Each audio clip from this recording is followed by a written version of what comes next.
Okay, there it is. So I haven't streamed in a very long time. I don't even know how I feel about this. It's just lately I've been like literally buried under videos for this game.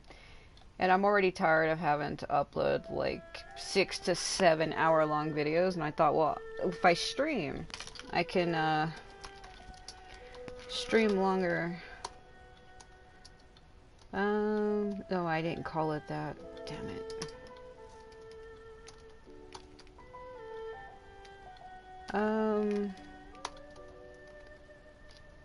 I'm looking for my name card for the stream and I can't find it anywhere.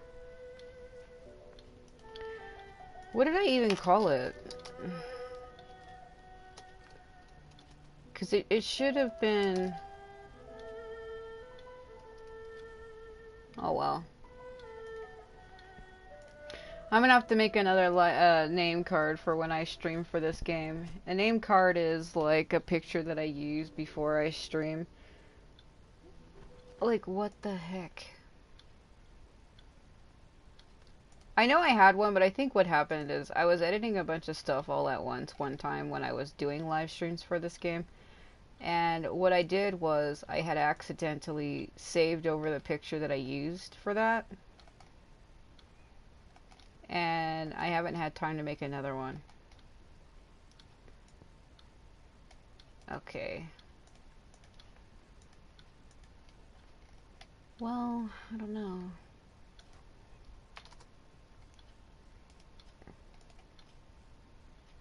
I don't live stream all the time, so...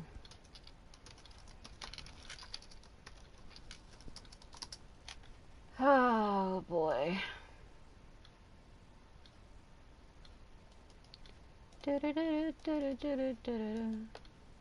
Oh, hey, how's it going? I'm sorry, my voice is freaking out on me. I'm trying to get the stream set up. I always have a bunch of crap that I have to do in real time. You know, some people think that I can just start streaming and I can't. I have to set it up on my laptop and then I have to set it up on my phone and I gotta get them both to match. I normally try to put like the whole like thumbnail thing in and all of that other crap. Oh, I need to, yeah. Oh yeah? I wasn't doing anything because I got tired of having to constantly upload what feels like 7 to 10 videos at a time on this game because there's been a lot that came out. That's why I thought, well, if I stream, I can stream for as long as I want. Well, I have a limit. I can't go past 11 hours. But I'm not going to stream that long, though I have in the past. I'm just streaming for a bit. I'm just frustrated because, like, there's a lot of people, like, leaking gameplay and stuff, and it's funny because everybody keeps sharing the exact same video for that character I was telling you about for Skyrimish. Everybody keeps uploading the same video of him, and there's people, like, getting mad at other people. Like, I uploaded 2 videos of it myself, and they did pretty well. They got viewed a lot, but there was, like, somebody who went and disliked both of them, but it's like, why would you hate on a video that's being shared by everybody? Like, everybody who plays this game is literally recording and copying and sharing the same video. Because it's the only video you can find of the character. It's a leak video, basically. There's a website actually called Bilibili that leaks everything for this game. I have a friend who uploads videos with the damn watermark in the video. He doesn't give a shit. You can get onto that website and you can find videos of people modding the game, like making a character use another character's moveset. And that's where he gets all of his videos from, and, like, nobody tells him anything. Like, I don't understand why some people get special privileges and other people just don't. It's like he uploads videos from that website all the time, and it's not his content either. You know what I mean? He's just stealing the video and uploading it to his channel. Nobody tells him anything. But, the moment I want to have fun and try to share something too, it's like somebody shows up and gets mad. It's like, what the fuck? Oh my god. I don't really care though, because like I said, it's just a video that everybody's sharing. The only reason why I uploaded it is because there's people that are on my channel that are subbed that don't know about that website. And I uploaded it in case people from my channel want to see what it looks like, because people aren't subbed to the same people as me and vice versa. Takes me forever to break these rocks. The only reason why I do it is in case somebody didn't see it, you know what I mean? The only reason why I see it is because I'm subbed to somebody who posts stuff like that already. Otherwise, I wouldn't know either. I kind of get a lot of my information from that friend of mine. Otherwise, I wouldn't even know. I need to get up there. How do I get up there?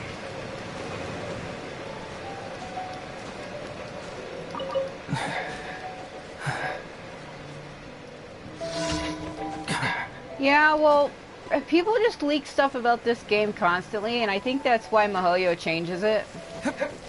They get mad because people leak their game and their characters, so they go and they change it. They change the story drastically. I wonder which criminal mastermind just protested their innocence. They did it again just recently, too. A liar by the sounds of it. Hazo's just going on a tangent.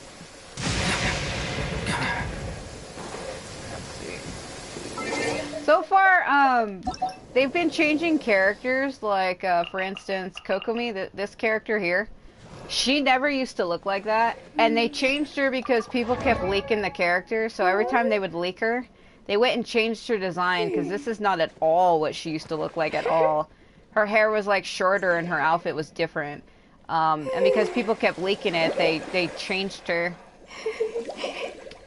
And apparently they changed a couple other characters as well, because people kept leaking it. The only characters that actually stayed the same was Sayu, Kazuha stayed the same, and Toma stayed the same too. But I believe Kokomi, they redesigned her completely. She didn't look like that. I'm trying to think if there was any other characters they changed. I can't really remember because I don't really care for a lot of the characters, honestly. And then I think the main story, they changed it to, I think I was playing through a story quest just recently, and you know how the characters are twins and they come to the world together? Well, now they changed the story like a second or a third time, where they're trying to say that Lumine's brother Ether is actually from this world, when at the beginning of the game they actually came here together. They have, like, powers to be able to cross from world to world. So now they changed the story again. And now they're trying to say that he belongs here. He was born here. This is the world he came from. But she doesn't belong here, and it doesn't make any sense. So, like, they went and changed it again. They keep changing the story of this game, and I don't know why. It's like, can they just make up their mind what they want it to be? Just trying to see if I can, up there. And the only reason why they do that is because people keep leaking stuff, so they want to change it super drastically so that people would never expect it. But I feel like that by doing that, you're kind of ruining what people like already like. You know what I mean? Because you're so used to a certain setup, and then when you just change it like that, it's almost like you're just like suddenly alienating your fans because you're just changing the story. Washed all the clues away. I don't really care either way, but it just kind of seems weird to change it like that.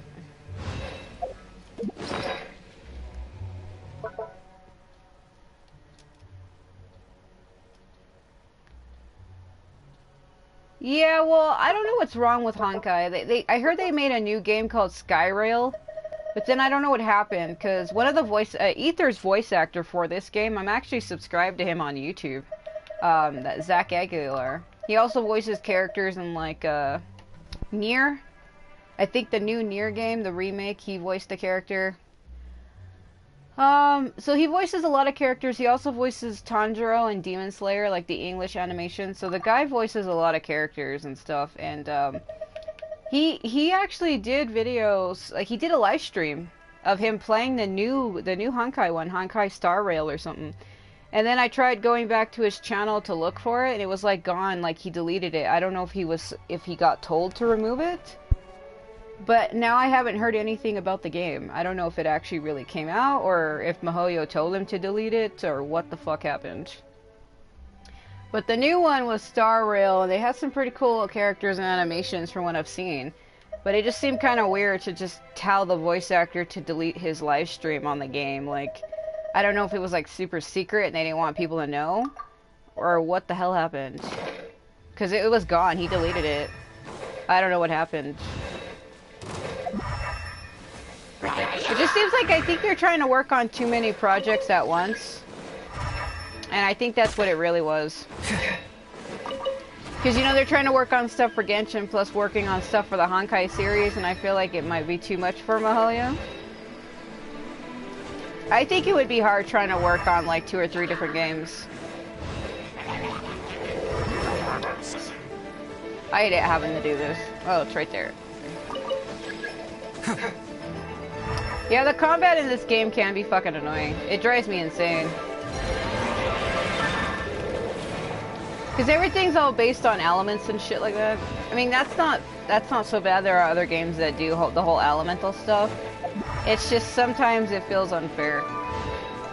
Like, you don't really get rewarded for leveling your characters up, because everything still feels too, like, difficult at times, because, everything scales with you. So, by getting your character to 90, you make it harder for yourself. I don't know. It just doesn't feel like, like I'm rewarded, you know? Because in other games I play, if you level your character up, you can become overpowered rarely easily, but in this game you cannot. It's like leveling up doesn't make you overpowered, it just makes everything in the game harder, because everything levels up with you, so you don't really get that leverage at all. The only reason why all the enemies are harder is because 2 of my characters are at the highest level so far. Because Lumine is at level 90, which is the highest level you can go. So it's because she's at 90 that it's making everything else in the game world harder. And because I have Changyun and Shanling at 80, they're almost at 90. It makes everything in the game difficult, like super difficult. That's my only problem with it though, is in other games if you max out your character, you can get overpowered fairly easily. You can like one-shot stuff. And when it comes to this game, you just can't do that. Because everything scales with you, so if you get your character maxed out, everything gets to the highest level too. And what makes that difficult though is if you have 1 character or 2 characters that are at 90 and all your other characters are like at 60 or 70 like mine, the enemies do not drop levels for those other characters. They stay at 90. And it makes everything harder because my other characters are weak. So when I go to fight stuff, I struggle horribly because they're not at that level. And it takes too long to get them to that level. Because in order to level a character up, they need items and shit. This is what you need to ascend characters, and trying to get this is hard. It's not really easy. Because for Hazo, if I wanted to get him to level 70, I would have to go fight the Ruined Snake 5 times. Reason why I say 5 times, is because every time you fight it, it drops 2 of these, and he needs 5. He needs 8, so it's like 2, 4, 6, 8, which is why it's 4. Yeah, that's what it feels like in this game. It just feels like your efforts are never really rewarded. Compared to other games I play where I can just level up the character by using them, this game doesn't allow you to do that. I feel like there's too many perimeters for each character to level up that it gets really overwhelming if you have more than 1 character. Because each character, to get them to higher level, you have to collect things. So Hazo, I need to go fight that Ruined Serpent 4 times and then I can get him to 80 or 70, but not necessarily, because to ascend him I need 80,000 gold in game to even do that. And if you don't have it, it's kind of pointless. So not only do you have to ascend the character's level, you then have to like ascend their weapons too, and the same thing, if you want to level up their weapon, you need items again. And these certain items, you can only get them like once a week. Like for instance, I need 3 of these, and you can only get them on Monday, Thursday, and Sunday at a certain domain. So that's what makes this so annoying, is you can't just farm for stuff endlessly because they have certain days and certain times when you can do it. And I feel like that's what kind of like turns me off to this. I wish I could just farm shit endlessly for what I need, but no, you have to wait for a certain day. And not only do you have to level up their weapon and the character, then you have to level up their artifacts. And the artifacts will lock certain attributes to them. So like your character's like attack, it also locks their health level. That's how you make their health gauges bigger. You have to give them a health flower and level it up. And you have to hope that you get a 5-star flower. See, he has a 5-star, but a lot of my other characters don't have 5 stars. They only have like 4 stars. Because trying to get 5 stars is hard. You have to farm for it over and over again. And sometimes you don't even get what you want. Because sometimes you want an attack flower, but it'll give you like a defense flower instead. And vice versa. Or it gives you, see, like, his is attack, yet the one I gave Toma has elemental mastery on it instead of attack. And it's just like shit like that. They lock certain elements to these artifacts. And it's random too, like, you don't just get what you want. It just gives you whatever. And then once you do level up the artifacts, then you have to level up their constellation. And you only level up the constellation if you pull the character again on a banner. And usually for me, I only ever get the character once. So trying to max out their constellation to 6, that's why when you hear people say C6, that's what they're talking about. Because 6 is the highest level you can go to on this. So, and then once you level up that, then you have to level up their talents. And again, to level up a character's talents, you need a bunch of bullshit. So like, this is why I said this game is like a never-ending cycle of you trying to level up everything. And if you have multiple characters, this gets really overwhelming. Because there's too much shit to upload, or to, to edit. There's too many perimeters that you have to level up for a character. You have their base level, then you got their weapon level, then you got their talent levels, and their constellation levels, then their artifact levels, and it just feels like there's too much shit to level for one character, and to max it out, it's like impossible. The only reason why there are people that have all of this crap maxed out is because they're using real money to do it, and I don't got real money to do that, so I can't. And even if I did have real money, I wouldn't be spending it on this. I've already used real money to buy stuff in this game before, and I kind of feel like I got burned. Like, I didn't get what I was told I was gonna get. And then, like I said, everything's random anyway, so you could dish out like $50, $30 and not get what you want. So it's like, the only reason why I spend money on my other games is because I'm guaranteed that character, or that DLC, or that weapon, or whatever it is I'm buying, you actually get it. You know what I mean? It's not up to chance. You actually get what you're buying. That's why I spend money on my other games. So at least I get what I want. So I don't know. Nice and spicy. Torn to oblivion. Shine down. I'm running out of time for that. That's as fast as possible.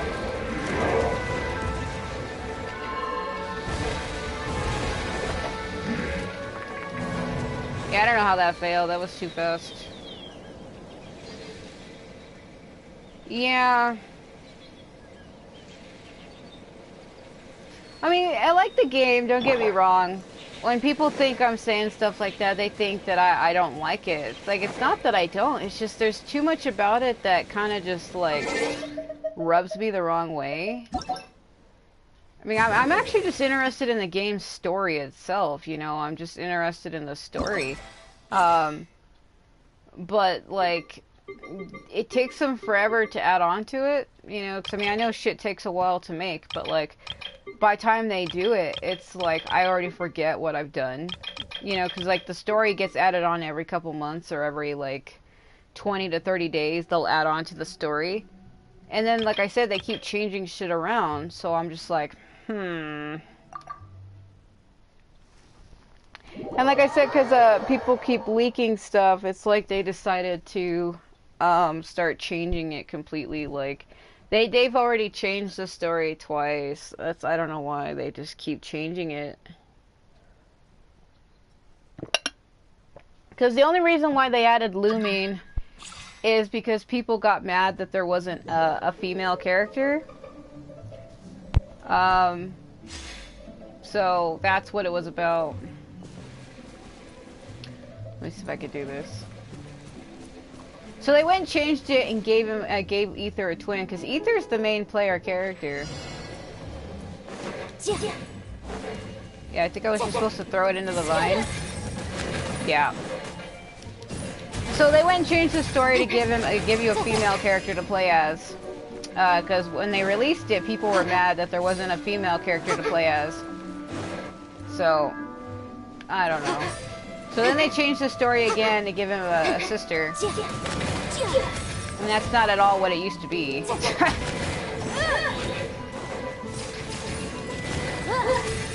I don't know. I mean, it's their game, they could do whatever they want with it, but it just kind of seems weird that they would change the story so many times. So they changed it, gave him a female's counterpart, and then they're gonna block me with stupid shit. Then they changed it again. Now they're saying that the brother's actually from Tibet, even though he isn't, or he's not supposed to be. So they changed it because originally the unknown god, she sealed Ether at the beginning of the game. So Lumine started her story to go try to find him, and then she does find him, and he's like part of the abyss or something. And it's just like the story's all over the place. Like first you're looking for your brother, then he's with the abyss, you find him, then she's still looking for the gods when she was only looking for the gods to find her brother, which she already found. So I don't understand that. Oh, they love to block me. I have to wait for it to move. Why do they do this? Let me see if I can get Klee to throw it. Yeah, she kind of does more of a throw.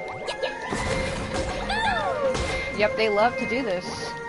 It's like those arcade games you see at fairs that are like super rigged.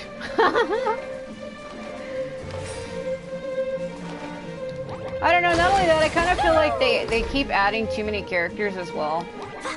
Like, it's like they're focusing more on, like, adding characters when I want just, like, more of the story, you know? I mean, if the character ties into the story, then it's fine, but I just feel like they're adding, too many characters in this game. That was, like, the one thing that turned me off about it. For a while, I was kind of getting frustrated with it, because I just kept adding, like, character after character after character, and I was like, what the fuck? Alright. Attack the explosive rocks. How am I gonna hit that? How do you expect me to hit that? Seriously.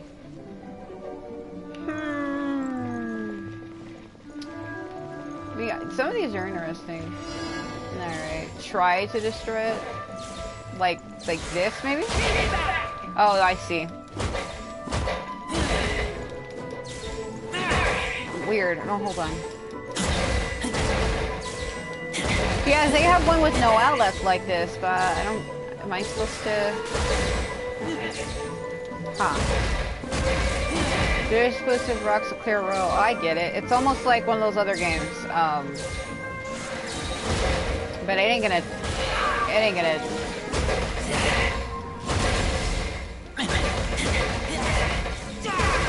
Destroy traverse explosive rocks to clear a whole roll. That ain't gonna happen.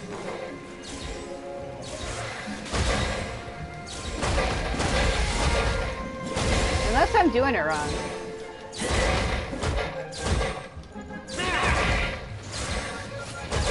That did nothing. That did nothing. Oh boy. Maybe I'm supposed to hit it from the middle? Okay, yeah, there you go. I got it. You can get an entire row, but it's kind of difficult. Wait, hold on. Let me bring these down. Bring it down. Now try it. Let's see. Yeah. Woo!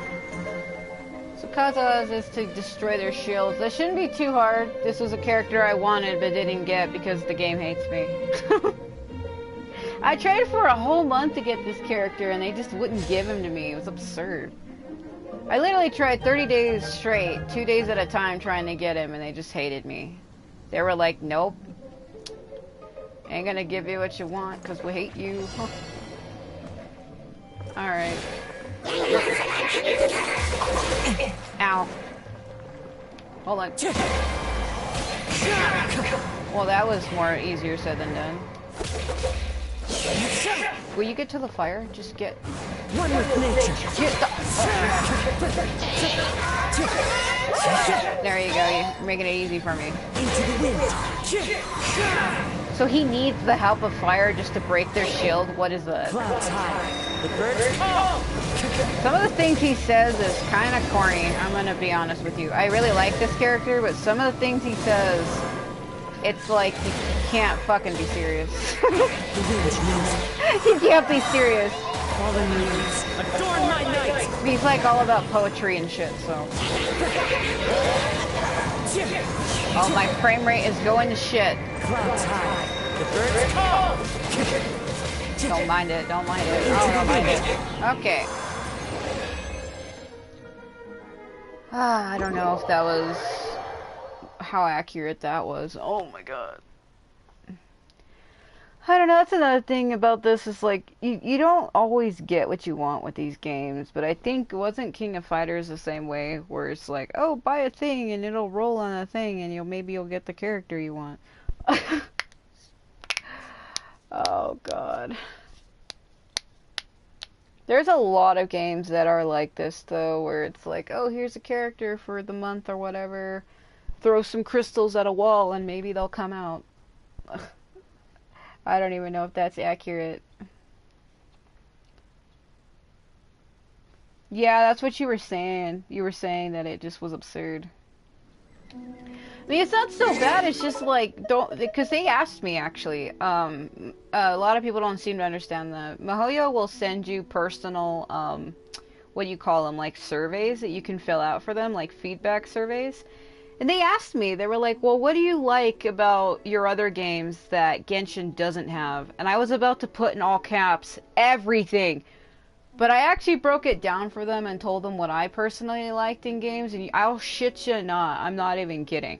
Ever since I gave them like this whole paragraph thesaurus feedback on what I liked about the other games that I played, they started adding it into this game. I've been noticing lately that the things that I told them, I've been seeing actually in the game as like challenges or features, and there was like this area in the game that they tried to make look like Dark Souls. Because I told them that I like the landscape of Dark Souls. Because they're like, well, you like Dark Souls and like games like Neo 1 and 2, but what do you like actually about those games? And I told them, well, I like the story. Because Neo 1 and 2, it's about, you know, the Sengoku period. I actually like the Sengoku period a lot. For, you know, Masamune and Yukimura and all of those that tied into that time period. It's actually the story of those historical figures that I like. And then I told them that I liked the way some of the levels were, not like all of them, but in terms of like castles or like sharp rocks coming out of the grounds and shit. You know how sometimes they have those. And then all of a sudden I've been noticing that when it comes to like the landscaping in this game, I've been noticing that it's been replicating what I said, and I'm like, what the fuck? Like, what the hell? No, seriously, what the hell? It's hella weird. I can actually show you what that area that I'm talking about. It's a long quest. The quest took me like 3 months to finish. But there's this fucking area in this game that is really very similar to an area in Dark Souls. Like, it doesn't look exactly like it, but with like the whole like fucking spikes coming out of the ground shit, it does look like it's an end game area. And then I told them that I also liked stuff with desert, like Egyptian stuff. And then the whole Sumeru desert region is all about Egyptian shit. And I'm like, what is going on? Because I told them that months ago. Way before this update ever came out, I told them that. Because they knew that I wasn't really happy with some things, and they asked me what they could change. And they did add some things, but at the same time, it's like there is still a lot about this game that I'm not really happy with. I mean, I like it. It's a free game. I don't want to bitch about something that's free. But when it's a struggle and a pain to get through, like, is it really fun to play, you know?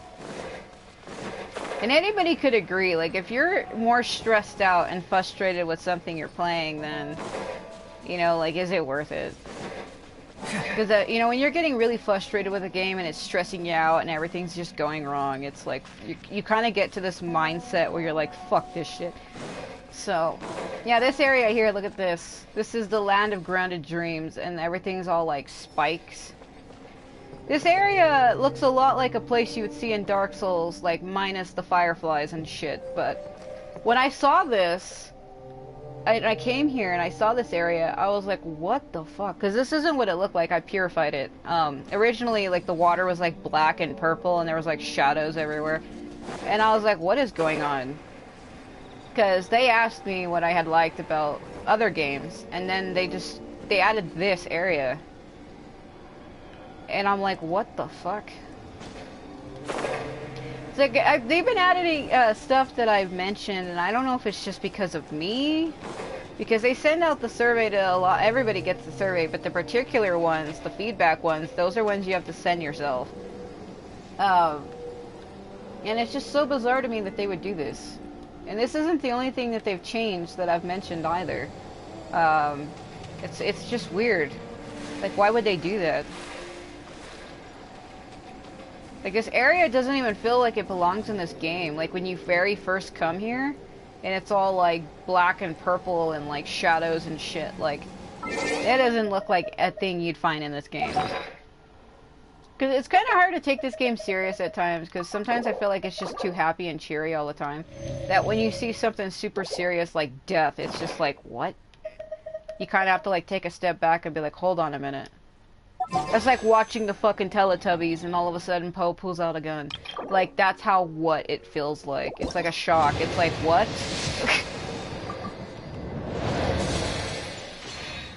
Yeah, they never give me shit. Because you have to put in like 8 or 9 wishes, and I think that was like my 4th or 5th one. I'm serious, man. That's how shocking it is. It's like fucking watching Barney, and all of a sudden he pulls out a bunch of Molotov cocktails and starts bombing a store. Like, you know, it's like a shock. It's like, what the fuck? Oh my god. That's what it feels like in this game when you hear something talk about like serious death or murder. You just kind of have like a what the fuck moment. Because it's almost hard to take it seriously. I'm serious. It's really hard to take it seriously. So these ones have challenges. I'm only doing them because I get free Primo gems. So apparently I have to use her elemental skill and just run around while dodging paintballs. Like, what the fuck? Okay, and then the next one is to use elemental skill to freeze the water and move and pick up the orbs. I don't think I actually have to fight anything. I think you just use the cryo slimes to help her freeze the water, and then you just run across and pick up coins. And then Nahida and Kachin use their normal attacks to get quick and aggravate and spread reactions. And then summon thunderbolts to defeat enemies for you. I gotta kind of remember what it is I'm supposed to do before I start. I mean, I do like this game, I do like the characters, but I feel like they keep changing the story so much that even I'm fucking confused. I'm horribly confused. And then they keep changing characters because people keep leaking shit, like, Scaramouche was supposed to be Electro, but now they changed him to Anemo, and he is going to be playable in the next update. And, like, currently, right now, after you fight his boss battle, it's like he supposedly falls into a coma, and the Dendro Archon is hiding him. And it's like, what the hell? Like, they just changed all of that. Like, what the fuck? I don't mind, I don't care, because I like the character, and having Anemo in this game is like a symbol of freedom, because Venti is the god of wind, the god of freedom, so it actually makes perfect sense. I'm gonna get hit. I'm gonna get hit. I'm totally gonna get hit. Fuck. See, you can't hold it forever, though. Oh, I hit her. It doesn't matter, though. Just keep running. Whoop. This was a character a friend of mine wanted, but I don't know if he ever got her. I didn't ask him. I just don't like bow characters in this game. I mean, that's a valid argument, right? I don't like bow characters in this game. I hate the way they play, and they're too fucking slow. She's a bow character, by the way. I'm just using her elemental skill to run. She has like this weird bracelet that she has on, and it allows her to do, like, she turns transparent and she runs. I just hate bow characters, because that's what she is. Look at this shit. You're not supposed to use your bow, so I failed that, but I just wanted to pull it out to show you. She is a bow character. They don't want you to use your weapon, so I failed that last segment. I don't care. You're supposed to use her elemental skill only. If you pull out her weapon, it's an automatic fail. But I don't give a shit.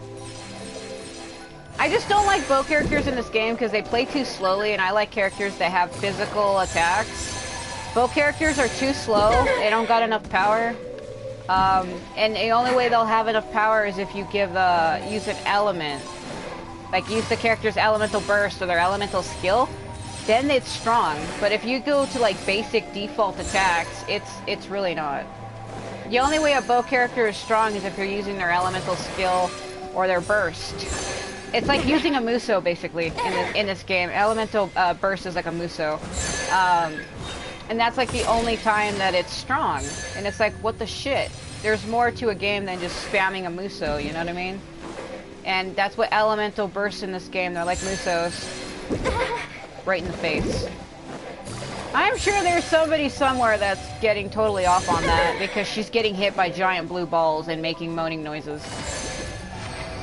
Reason why I say that is I've seen people do videos pretty much just about that, the fucking stupid Riona videos. My friend Lubu Fengshin, he did that in Dynasty Warriors 9. In Dynasty Warriors 9, he went out to the desert and he was fighting the bandits with DL Chan, and he kept letting them juggle her in the air over and over again, and she was just making like stupid sounds. That's what the whole video was. It was like, DL Chan gets beat up by bandits in the desert, and I was like, what the fuck? Who does this appeal to? Oh, that didn't work. I need him to freeze the water. Oh, there it goes. Go, go, go, go, go, go. I'm serious. There are people that make some weird shit. Okay. Oh, it's freezing her. Now I have to fly across.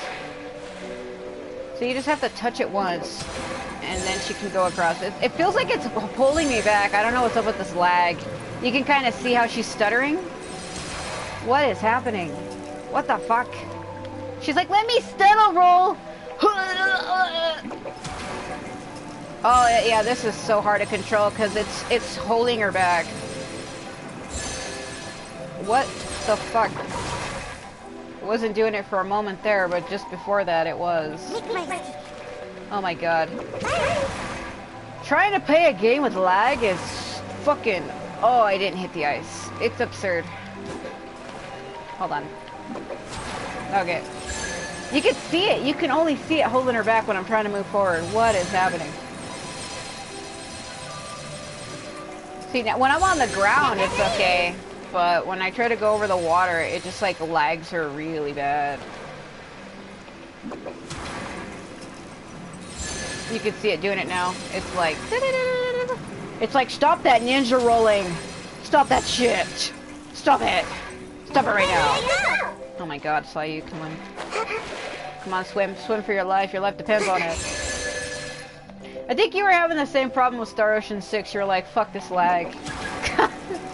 Because it's hard to play a game when something is holding your character back, like physically holding them back. What are you supposed to do with that? Oh my god. Like, you could see it when I would go over the water. It was like she would go forward and then it would like push her back. It was like...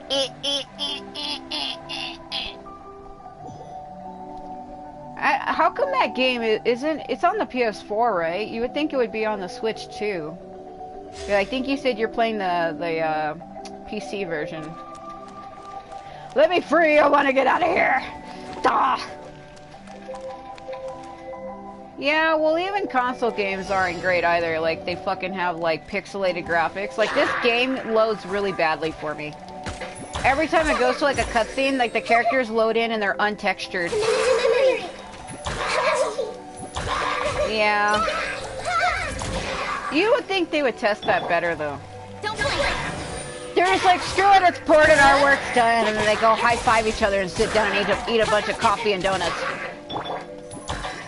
Some guy just walks into the boss's office and he's like, boss, it's ported, it's done, and you fucking high-fives him and gives him a lollipop, and they sit there and laugh. They're like, our job's done. Time to take a vacation for like 5 years. Like, our job is done. Let's go to the Bahamas. Fucking chill out. Do absolutely nothing. Yeah. They sit there and eat a bunch of popcorn.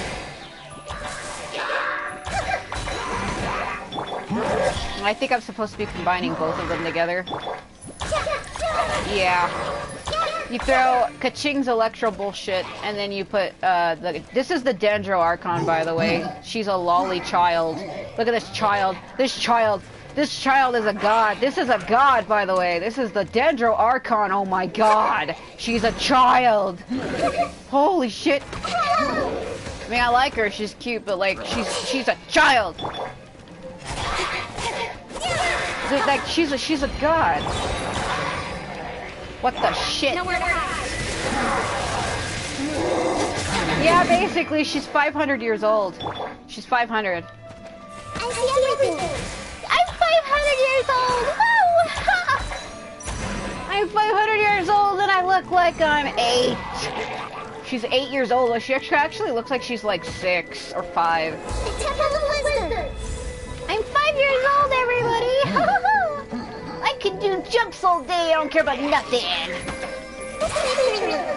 Woo! Life is free. Yeah, I wish life was free. I fucking wish life was free. Oh, that would solve all my problems right now. Fuck. This is a rip-off of Choo Choo's Muso Attack, and we all know it. Fucking shit. I don't know why her audio sounds so weird. Every time this character talks, the girl who voices her, like, when you listen to all the other characters talk, it's like really clear. But when she talks, it sounds muffled. You know how they do that for child actors? How when they talk into a microphone, they muffle their voices? When she talks, everything sounds all muffly. It's like, what? What the hell? Sounds like she's putting on a voice because that's what the voice actress is doing. But like, it's just absurd. I mean, it's fine. It's just I don't know why the audio sounds different for her. Like, Kaching's voice is really clear, but then hers is like... Like, it's so muffled, it's even hard to hear what... It's like, what is she saying? I can't understand what she's saying. With sword comes shadow. Yeah, her name is Kaching. This is Kaching. Kaching. It's K-E-Q-I-N-G, but that's the way the game says it. Kaching bullshit. I feel like they keep saying it differently though, because they say Kaching and then other characters say Kuching. I don't know why they keep saying it differently in the game. Every character will say her name differently. Some people say Kaching, some people can say Kuching. I don't know.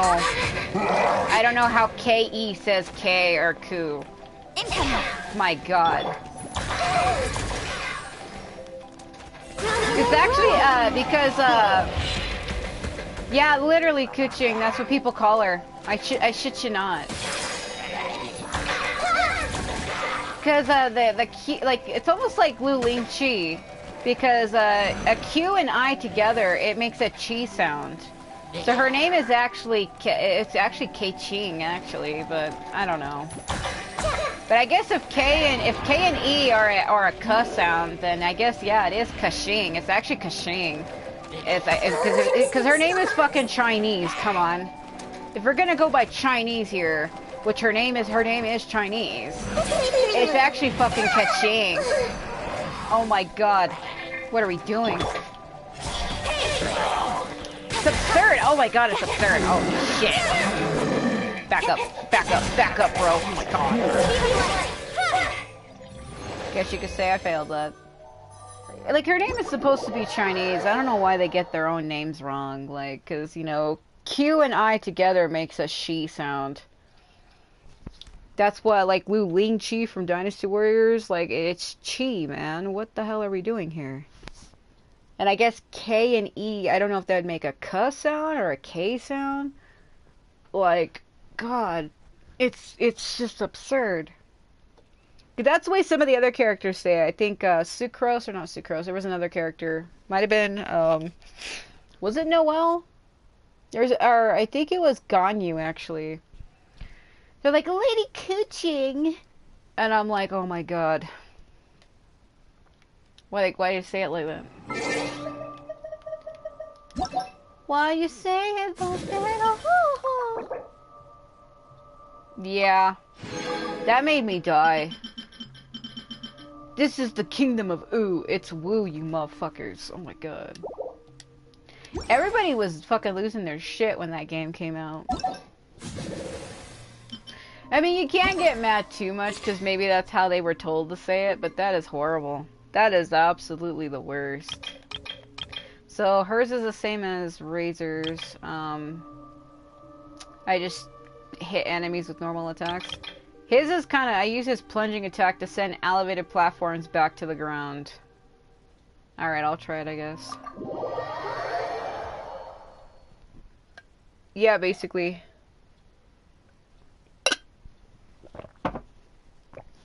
I don't know, I guess names are hard to say nowadays. I mean, everybody says my real name wrong.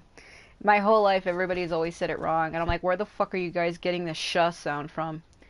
It's CIA, you idiots. It's not sh. It's see ya, as in see ya later. God, I don't know why they get my name wrong. They get my real name wrong all the time. So I guess names are hard. Do I have like high jumping in this? Okay, I guess I just do this plunging attack. How does this work?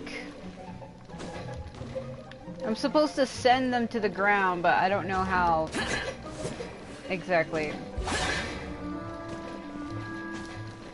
Huh, yeah, people can't say my last name correct either.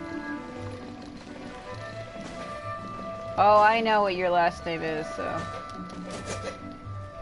I can't even get a plunging attack on this. Or maybe I just need to, like, do I need to hit it? You're supposed to do a plunging attack and I can't. Oh, yeah? Disappear! Oh my god. This challenge seems impossible. You're supposed to get a plunge attack on this, but I can't. Oh my god, suddenly he has massive leaping. I guess I can only do it with his elemental burst? Why? Why the hell would you do that? What the fuck? Maybe it told me that, but I swear it didn't. You know, I'll just repeat this 500 times. So you can only get massive jumping if you use his elemental burst. Why? Why would you make it like that? I was wondering why it wasn't working, because I needed to activate his burst, but now he keeps jumping over the platform now. Get up there. Get the hell up there. Oh my god. Yeah, people always say my last name wrong too. Like when they call from like the pharmacy or something, I'm like, what? They never say it right, and it's absurd, my god. Or they'll call up asking for the wrong name. Okay, I got it. Lucky. Man, he should be doing more damage. This is fucking painful. Oh my god. I actually hate the challenges like that where they make you just plunge over and over again. Now we're a platformer. Oh my god. Okay. Okay, hold on. Oh my god. Because he just moves so fast. Oh yeah. When you go to make him jump, dude, he jumps 15 years. Look at that. 15 years, my god. Like, he just jumps so fast that it's like, oh my god. I keep missing the coin because he can't hit it. My god, Shell. By the way, he's voiced by a girl. I'm not even kidding. I'm not kidding. There's a girl that voices him. I couldn't make that shit up if I tried.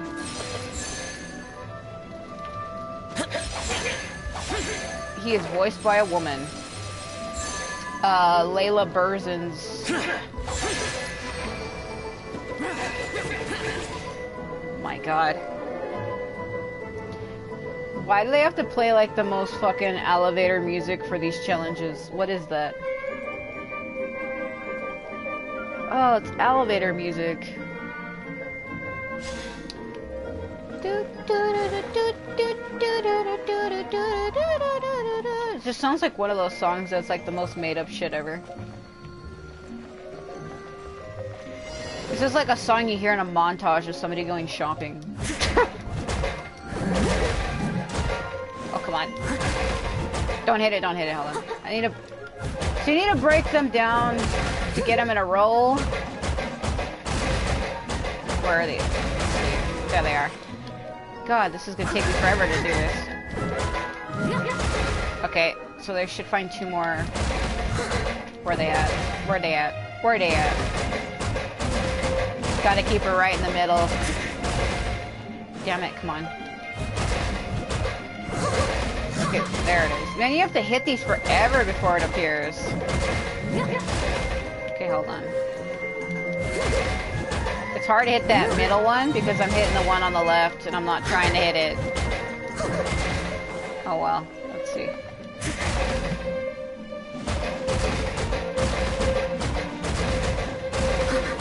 My god, it's like I'm playing Pop It. Fucking Candy Crush Saga up here.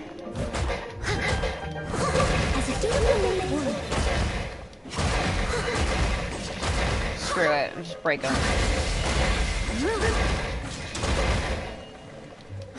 Candy Crush Saga, woo! Break the rocks, child! This girl is supposed to be 14. I'm oh my god, hold on a minute. I'm serious, does she look 14 to you? What the fuck?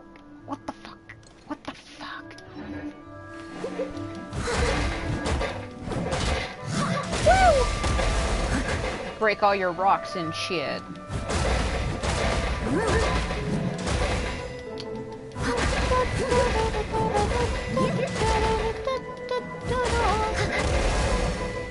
Alright, okay. That rock almost crushed her. What the hell?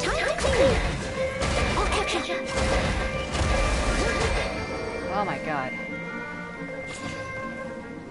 Feel like I'm losing my mind. So use her normal attacks. As the number of hits increases, the shockwaves will become super powerful. Well, that's the bow I gave to Goro.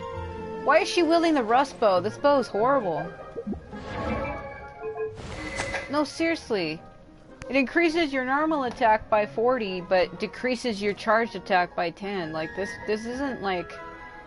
This isn't a good weapon. I don't know why the resolution on my phone just dropped to 144. Oh my god, that is hideous. What the sh... So I got my stream pulled up on my phone. I don't know why my resolution dropped.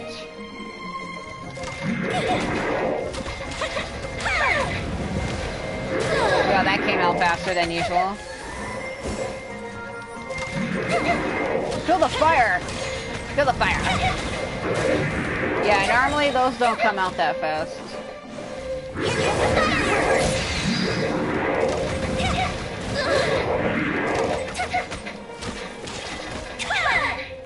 Spawn right on me.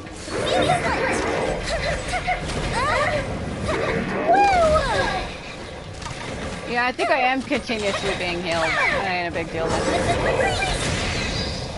What did she say? Either this is a super freeze or what? Look, they're super freaks. I don't know what she said. Oh my god. Beat her into the ground. Holy shit. Yoy Mia, what the... I have this character. Alright, that's what she said, okay. Woo! Shoot them! Alright, I think that was the last one for that one. Man, that one with Xiao didn't make any sense. They didn't tell me that I had to use his elemental burst in order to get him to leap. Maybe it did, and I just read it wrong. Maybe it did, but I almost felt like it didn't for a minute. So I was like, I obviously have to get some elevation off the ground. I wasn't going to be able to do it the way I was doing it. That's why I was like, what? Oh. God, why was that the way it is?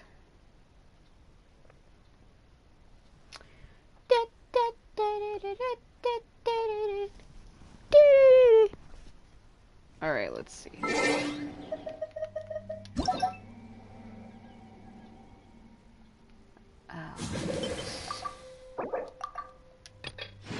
Man, this lags really bad.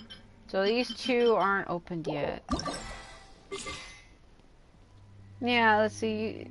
See, it doesn't tell you. It just says use Shell's plunging attack to send elevated platforms back to the ground. It doesn't tell you that you need to activate his elemental burst first. Holy shit. You've got to be kidding me. Why wouldn't it not tell you? Oh.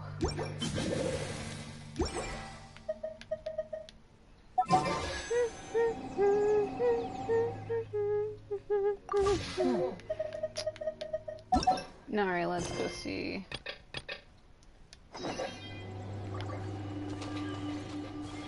Yeah, I don't know about that. That was weird. Dark Souls up in here.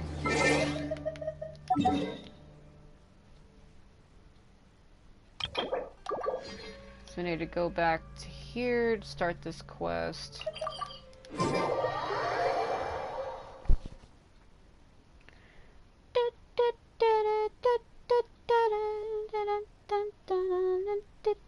That's literally all that song was. I don't know, I try not to say too much about this game because people get too offended. But you know, I am entitled to my own opinions and I can like what I like. Hello, traveler. Have you ever heard of a moment of dreams? A moment of dreams? Oh, that sounds like some kind of sweet drink. I don't know about that. I'm afraid not. It's the name of an event we started to hold regularly. Dreams have become quite the hot topic in Sumeru, and many people are excited to share the dreams they've seen at night. Oh my god. The same goes for me. The last time I dreamed was when I was but a little child, so I can't help but feel excited and nostalgic about dreaming again. Oh, right. Everyone's able to dream again now. Yes. We organized an event to give everyone with new dreams a platform to freely share their experiences. Why would you do that? And thus our event, A Moment of Dreams, was born. So, it's kind of like a fireside chat. You could say that. We hear all sorts of wild and fabulous stories every day. Really, why not have a listen for yourselves? Yeah, but to us, dreaming is as normal as breathing. Wait, but if there are free drinks and snacks involved, then I might consider it. Oh my god. Oh, really?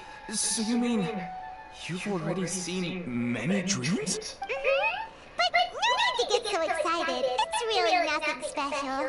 No. We need experienced participants like you to share your experiences with dreaming. Please allow me to address you two as dream experts. There are some things that expert just doesn't seem to go with. Sounds kind of weird. Oh, expert? Pirate kind of likes it. Now you seem interested. Please, follow me to the meeting place. It won't take much of your time. Rest assured, you'll find all the drinks and snacks you'd like there. Wow. How am I, baby? Man, is that guy seriously, like, trying to persuade her? That almost sounded fake. But wait, Pyrite's getting ahead of herself again. We should see what the traveler thinks first. Why aren't you saying anything? I don't think I really have a choice. You're the boss. No, I don't have a choice. You literally spoke for me. Alright, hurry up and take us to be dream experts. Oh my god. Very good. Follow me then. Yeah, okay. I wanted to make sure I accepted it Do you correctly. know what's the most important part of being an expert? Well, I suppose it must be accumulating knowledge and sharing your experiences? Nope, it's all in the title. From now on, Paimon will be known as Paimon, the dream expert. Oh my god, I'm fucking in a wall. Okay.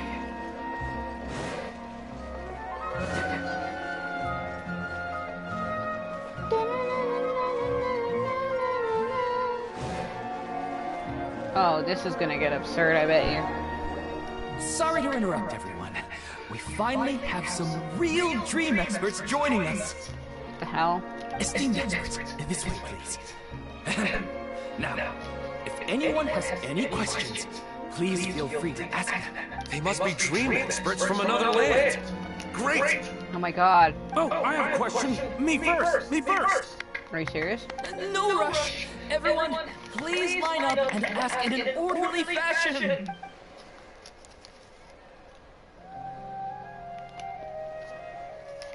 Whoa, Paimon didn't expect them to be so enthusiastic. This is weird. My question is simple. My everyday life is very difficult, so I would like to become a slime in my dreams. How can I do that? Oh, that's a tough one. Oh, hi, Nilou. Paimon's had this kind of dream before, so she knows a thing or two. The first time, Paimon became an animal slime. Paimon was shot by an adventurer's arrow and flew in the sky all night long. The second time, Paimon became a dendro slime. A group of kids thought Paimon was a radish and pulled out all the grays on her head. Oh, it was super painful. The third time, Paimon became a cryo slime. In the end, Paimon was captured by a chef and turned into a smoothie. Oh my god. And the fourth time, Paimon became a powerful Geo slime and went to take revenge on the forest boy that used to bully Paimon. Yeah, a lot of people say that about her. But then the boy showed up with all of its relatives and Paimon lost again. Wait, why did all of your dreams end so tragically? Because slimes are monsters, even though they look cute, they usually cause trouble and end up getting killed by adventurers. Things don't tend to end well for monsters. Believe Paimon. I want to interrupt, but at least she's grasped the standard of tropes of adventure stories. I suppose you're right. They are monsters, after all.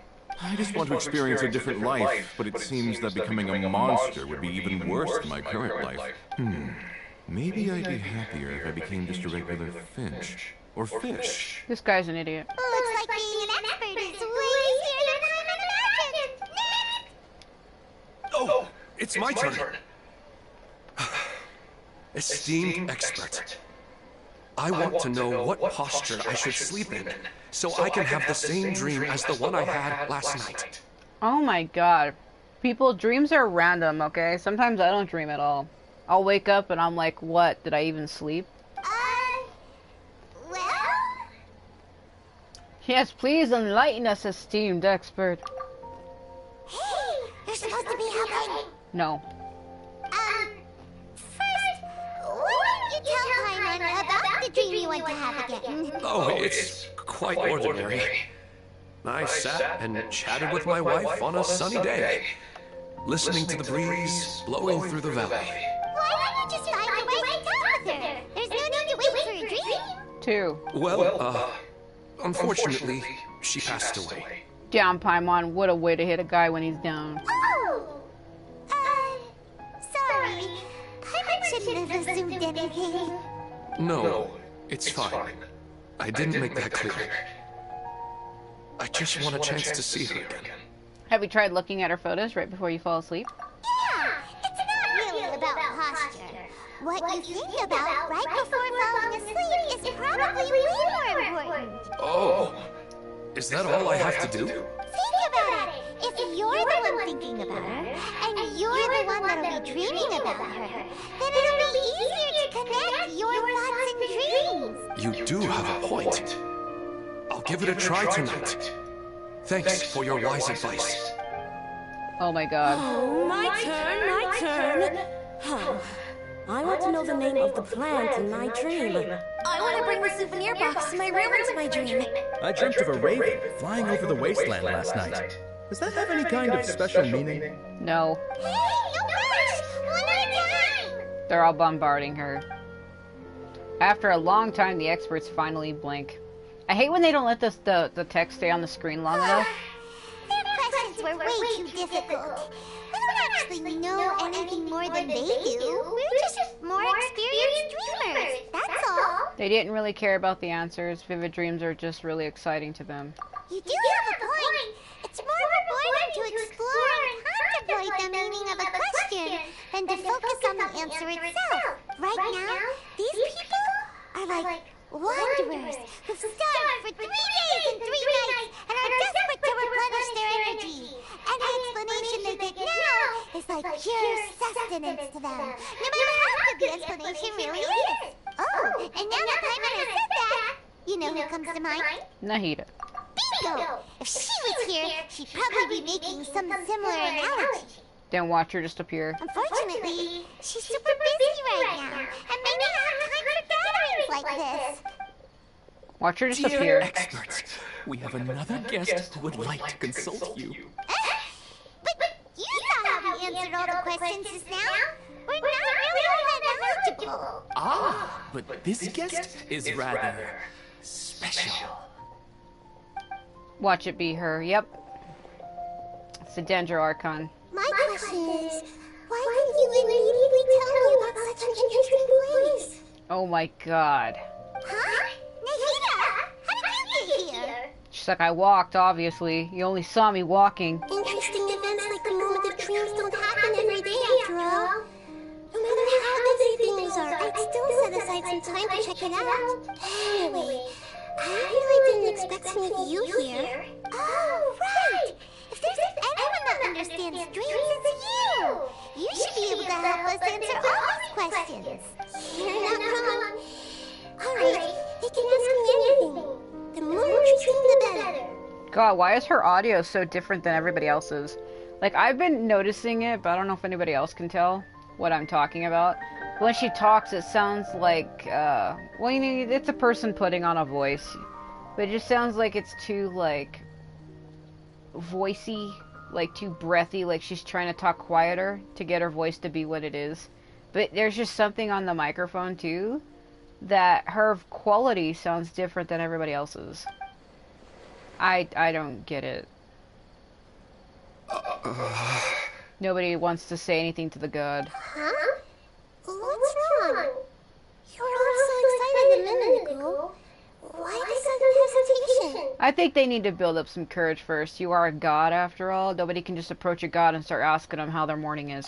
Even so, it's not like I look super intimidating or anything, right? And in terms of reputation and renown, you've also done many great things in Sumeru. Yet they didn't even flinch at you. Still not quite the same as approaching an Archon. The interesting questions have all vanished in an instant. It appears I'm the one spoiling the fun here. I'll see myself out. That's not true, Nahida. I don't want to get in the way of the original purpose of a moment of dreams, which is to let people gather here and freely share their marvelous dreams. Now the atmosphere here is like water poured into a container. The water is more secure and settled, but it has lost its free-flowing nature from the river. I just want it to be another drop in the water, not the cold and restrictive container. Yeah, I know. Is she doing what I think she is? Yeah. She's sulky. Hey! It's all right, everyone! No need to be shy. The Dendro Archon is really nice, so please just go ahead and ask. Otherwise she'll leave. All right. I'll give it a try. Oh, it's the slime guy. The slime guy. Hey, drop the nicknames, would you? Besides, I don't want to become a slime anymore. Maybe a finch or fish is more suitable for me. I see. So you want to become a small animal in your dreams, right? Why do you think that sounds good to you? He's like, I want a different life. I'm tired of being a man. I want to be a dog. I guess I just want to experience something different. My everyday life is nothing but the same. Dude, same. That is a mood and a half. The sky is right above me, and the ocean just over the horizon. Yet I remain caged in a life of monotony. So you want to experience something new in your dreams? Sorry, I'm getting a little confused. Why don't you seek out some new experiences in real life? Because if I don't work, I won't have any more. Sure, I don't want to be out hammering nails and cutting wood every day, but I have aging parents and young children to take care of. Such is the power of life. By the time this all dawned on me, I realized that my life has already been filled to the brim by trifling matters, and I have no more freedom. But if that's the case, then even if you became a flying bird or swimming fish, you will still be hammering nails and cutting wood in your dreams. The reason is you've already been caged. It doesn't matter what your physical body turns into. Your mind will still be stuck in the same predicament. Really? That sounds pretty terrible. Then what should I do? I don't know everything that you're going through, but how about replacing your hammer? Huh? Replacing my hammer? That's right. Having worked for such a long time, you of all people must know what makes a good hammer. Well, of course. A good hammer needs to be heavy enough to drive the nail in with just a couple taps. And the handle has to have a good grip to it, not too smooth. That's what he said. Come to think of it, I haven't replaced my current hammer in quite some time. You should replace it. Then decorate the handle with something you like. Maybe some ornaments, fur, or hard leather wrapping. Then write the names of your children on it. That makes sense. I think it'd give me a good boost of energy at work. A new sense of adventure often begins with the little things in life. You don't need to become a bird in the air or a fish in the sea. You only need to do your best in life, and all those things you cherish will become your source of happiness. Yes, I get it now. This is a real eye-opener for me. I'll go and pick out a new hammer right away. No, I should make one of my own. Thank you, great Dendro Archon. I know, bring out the holy water. That's our Nahida. Only you would know how to get right to the heart of the problem. So, Nahida is her human name. Her real name is Kusanali. Actually, I didn't really understand the problem. Huh? I gave him that advice because I once saw a worker doing the same thing. Whenever he became tired, he would look at some names on the handle of his tool. After a moment, he'd start to smile. It really surprised me at the time. My guess is that the names on the handle were of important people to him. You were just drawing from a similar example, I think I understand. Well, you were just drawing for something you saw. After observation, I know this kind of behavior motivates people. But why is that? Is it because of excitement, anticipation, or helplessness? I really don't know. And even if I could know what's going through his mind, it's still difficult to fully grasp his feelings. Oh, Paimon gets what you mean. Huh. Paimon had no idea it takes you so much effort to understand these kinds of things. That's why I was a bit nervous just now. But luckily, seeing his happy face in the end reassured me that I didn't say anything wrong. Don't mind me, though. This is just my way of learning. Do you hear what I mean, though? About the audio? Where it just sounds like she's trying to talk like this, where she has every ish noise behind her voice, where everything I say is so... Oh. Hey, don't forget about Paimon! Everyone knows that Paimon's also super skilled at reading people's feelings. Oh my god. Thanks, you two. That makes me feel a lot better. Let's move on to the next question, shall we? You hear it, don't you? Tell me you hear it. Like, her audio is so weird. Like, instead of reading the line normally, where she's like, let's move on to the next question, shall we? It's more like, let's move on to the next question, shall we? Like, what is that? What the fuck is that? I already asked the experts my question earlier. Oh my god. But I wanted to hear the Dendro Archon's response too.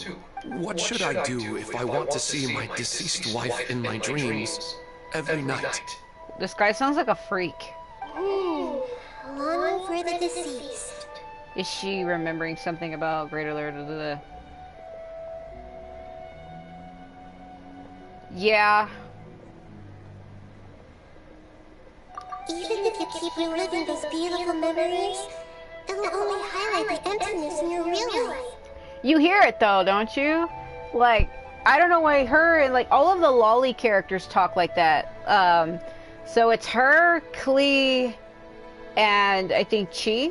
They're like lolly-ish characters, and they all talk like that. Even Dory, I think, is a lolly character. If your wife were still alive, she certainly wouldn't want to see you like this, would she? No, I suppose not.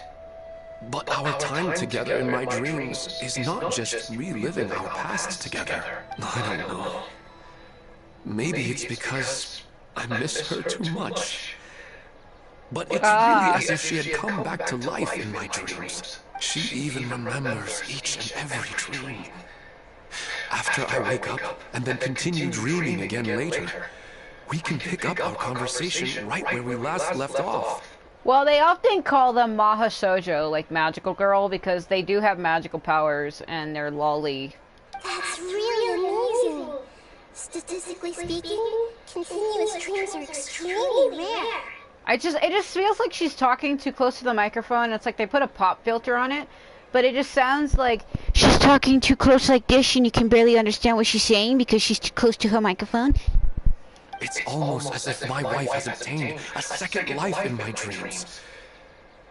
But the more vivid she appears, the emptier I feel, and the more painful it is when I wake up.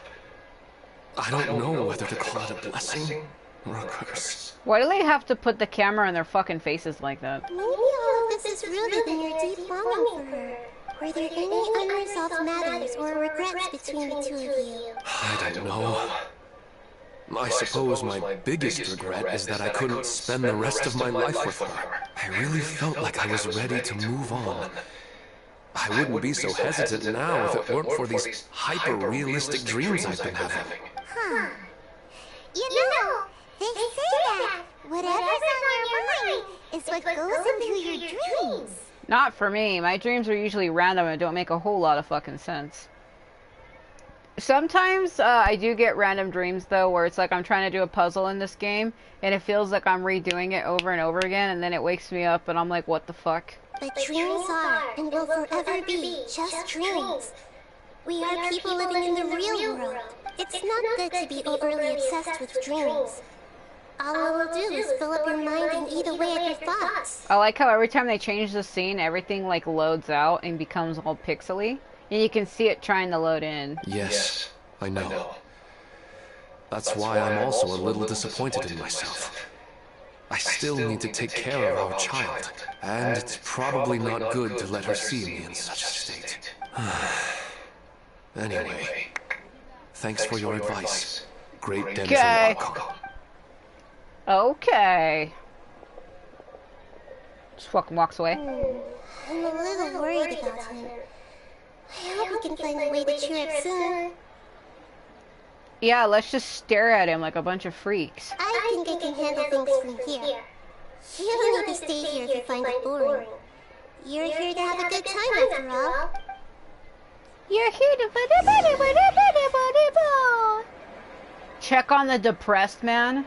Really? Really? Is that really what it says? Another recurring dream? Yeah, I'm starting to wonder if it's some kind of hint. Go like this. Put her face in the camera. Look at that. Look at that. Look at that ghost. I'm ghosting through your face. Woohoo! Check on the guy. Are you feeling any better now? He's like, get the hell away from me. Yes. I think the Denjo Archon made a really good point. I need to stop dwelling on my wife like this and move on with my life. Now that I think about it, my wife and I always meet at a familiar place in my dreams. I don't know why the music for this city is so loud. Like, it gets loud as shit and you can't even hear what people are saying. I know where that place exists in reality, but it's a bit far and dangerous. I don't dare to go there on my own. So you want us to go with you? But at the same time, I feel as if I should go and have a look anyway. Perhaps I'll be able to move on once I see that there's nothing there. Sounds like a good plan. Otherwise, I'll keep on feeling like everything is covered in a haze. Like I'm only half awake. Once I can stop dreaming about that place, I'll probably be able to get my life back together. Actually, you two are adventurers, right? If it's okay with you, could you escort me to that place? Yeah, it might also be a good chance for us to unwind. Even if you can't see your wife there, taking in some nice scenery will definitely help cheer you up. All those lowly pixelated flowers. Yeah, I hope so too. Alright, go ahead and get yourself ready then. Speaking of longing for the deceased, I'd better tell Nahida about great Lord Rukkhadevata. So, this is from the main story where there's another god who created Kusanoli who looks just like her. And that god wanted to be forgotten, so she used Nahida to help her, like, erase her from the world.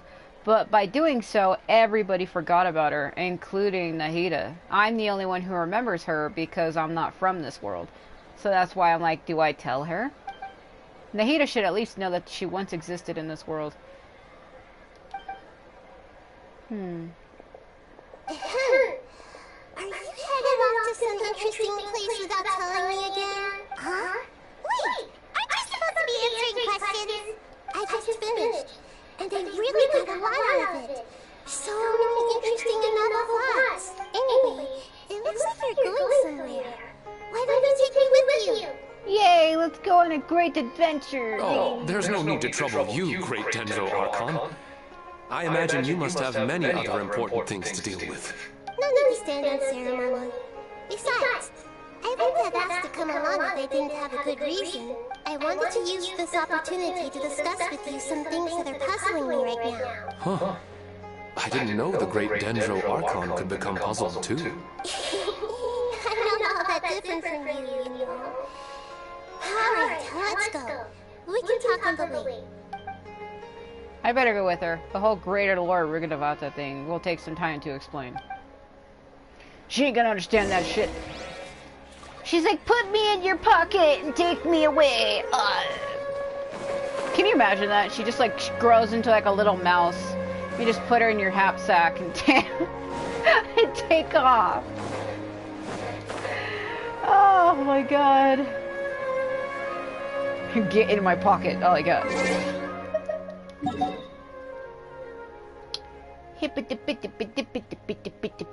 Where am I going? Man, it's always like a place where I don't got a marker and I have to actually walk there. Oh my god, what the... It's always like that, man. Jeez. Like, they want you to go to like a certain place, but like, there isn't like a marker there. So you have to teleport close to it and then walk the rest of the way. What is this? How have I not got that? God, that is so stupid.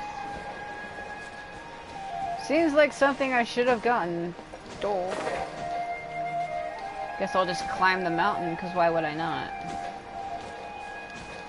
Woo! Woo! Give me that mint. Give me that mint. Give it!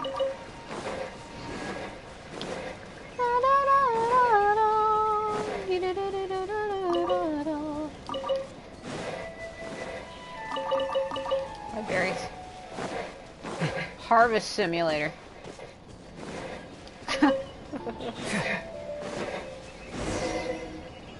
Alright.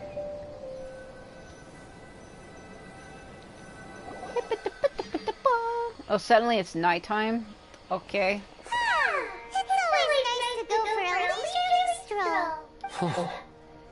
Do adventurers often go to places like this? We usually journey through far more dangerous places than this. I'll just say yeah. I guess so. What do you mean you guess so? I literally just told you. There's nothing to guess about. Oh my god. So, this is where you always meet your wife in your dreams? Yes, for the most part. Our place is on the summit, just up ahead. When I saw her in my dreams, we didn't do anything but talk about ordinary, mundane topics. I'd tell her about our daughter, Haidar, and she always listened intently. she would also reminisce about the past with me, telling me interesting stories and cracking jokes. It feels like no matter how long we may chat, it's never enough. Sometimes, it's the little things in life that matter the most. This is the part I'm a little puzzled about. I am very familiar with dreams, and normally, they lack logic and continuity. God, did she just do the whole fucking Majora's Mask Stone Tower Temple thing and fucking flip the world upside down? What the hell? Why would you do that? But you said she could remember what you had told her before, right? That's right. She always listened to me carefully in real life, and now, she's doing the same in my dreams. She always surprises me with some details from our lives in the real world. The fact that she can remember such things makes me feel like she's alive. Whoa, that's pretty weird. Well, dreams are kind of weird to begin with. However, the problem is that his dreams have too much structure and continuity. Most dreams are far more fragile than you can imagine. For example, a loud noise outside your window in the real world could cause your dream self to get loaded into and fired out of a big cannon. Another example. If you're thirsty in the real world, then you might find yourself trudging through a desert in your dream. But the appearance of your wife seems unusually stable and unaffected by any outside interference. Statistically, this should be extremely rare. Maybe it's his wife's ghost visiting him when he's sleeping. I don't understand it either. But I have no reason to suspect or reject these dreams. They're too beautiful. But I still want to figure out the how and the why. These Alright. dreams are novel to me as well. That's why I want to have a look at the scene your dreams have been taking place at. I might try to stream something more interesting later. It's just I want to get through these quests because they're just sitting and I'm tired of having to record like 7 videos for one quest, so I'm going to just fit it into one long stream. But I might try streaming something later on, something different. Let's go. Just think of it as a nice little hike to the top of the mountain. Whoa. Gimme. Gimme.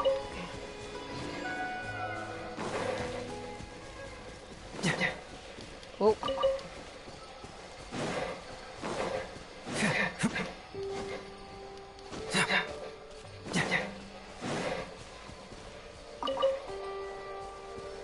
These kind of quests and stories, they don't really make sense to people who are just watching it. You have to actually play the game and know what's going on for it to make sense. Otherwise, it just seems like characters standing around talking to each other.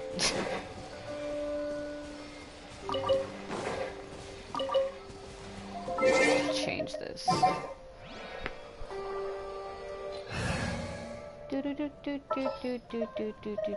Where are you? Where the hell? Training Force Region Code! Why did it put her down there?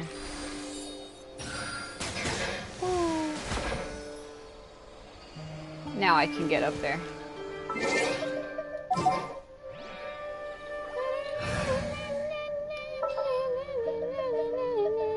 Did they get rid of my stars? Because these are supposed to go in order based on favorites, or maybe it's level. It's probably level. That ain't gonna make any sense. I don't think I need to fight anything. Let's bring in Shadow. Conquering demons is what I do. It's hard to believe he's voiced by a woman. That's absurd.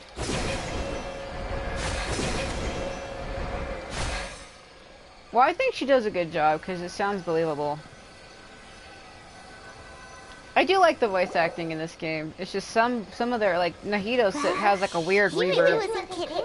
This place definitely isn't safe. Yeah, and I just switched out Sean Ling, who I use for fire, so this isn't gonna be great. I'm probably gonna have to fight them. No matter. We'll just finish them quickly. Huh? Are you going to fight too, Nahida? She's like, I am a god after all. Of course. This is all part of our little trip. Wait, am I gonna be her now? Yeah, I'm her. Okay. Hold on. Lag! Oh, the lag. Oh, the lag is killing me. Oh, you thought. Welcome to Lag Central. Committed to memory. Yeah! Shao.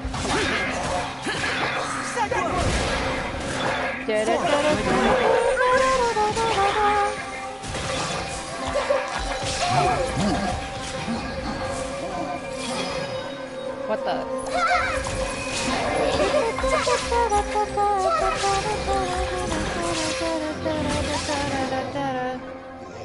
I just became Shao instantly. Look at that shit just burning. Oh, the Dendro Archon doesn't care if the mountain burns down. The scenery here is amazing! It also seems like a great spot for eating snacks and taking a nap. Paimon wouldn't mind spending some time here every day either. I've yet to see anything strange about this place. I do not plan to deny the power of longing. Such an intense but unquantifiable emotion could indeed have the power to organize dreams. His wife must be a really amazing person. Huh? Wait, where'd he go? Oh, so you were waiting for me here? Well, guess what? I've brought someone amazing with me today. This guy sounds like he's possessed. When the Dendro Archon said she wanted to come with me, I could hardly believe it. I'll bring Nahida once I'm more familiar with the way here. She's been telling me that she really misses you. Huh? What's wrong with him? He's possessed. There's nobody there. Wait, Minor. Don't go that way. It's dangerous. He's gonna fall. Catch him! You catch him, you're the god.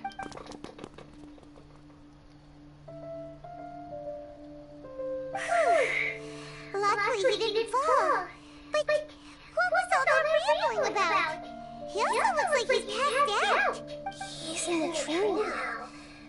What he said just now matches almost perfectly with the dreams he described to us earlier. Oh, so he fell asleep and started to have the same dream? I find it a little strange as well, but we mustn't awaken someone while they're sleepwalking. All we can do is sit here and wait. Hello, I'm a blonde girl who's right over you. Not like anything nefarious is happening. Minor. Where's Minor? Oh, good! You're finally awake! What happened? You were sleepwalking and almost fell. Huh? Sleepwalking? Oh, right. It was all just a dream. The moment I reached the summit, I saw my wife, Minor, sitting there, and walked over to her. After I introduced her to you, she seemed a little flustered and started walking away. I told her to stop because of the cliff, and then she seemed to suddenly disappear. A strong wind started to blow around me and the sky grew dark. When I realized something wasn't right, I woke up. That sounds pretty wild. Maybe you were just too tired. I don't think so. I slept a lot yesterday, and I don't feel very sleepy now. Maybe we reflected the way his subconscious constructs dreams by following him here. Anyway, all that matters is that you woke up safe and sound. I think I know what happened now. I'm sorry. If it weren't for you, I would have fallen. Let's head back now. Don't come back to this place again for the time being. Oh, okay. Nahida, what's on your mind? Paimon's a little worried now. Seems like his wife is trying to lure him to his death in his dream, which is kind of fucked up. Why would you do that? We still don't have enough evidence to work off of, so it's hard to draw any reliable conclusions yet. But I'm concerned that Ilmon's case may not be unique to him. Oh, right! Come to think of it, there were lots of people from the event who had vivid memories of their dreams. Maybe this phenomenon is already spreading. Right. And not only at a moment of dreams, there may be people like this all across Sumeru. We need to understand what's happening and the rate of its development as soon as possible. Then there's no time to lose! Let's head back! Stop standing there, Ilmon! Let's go!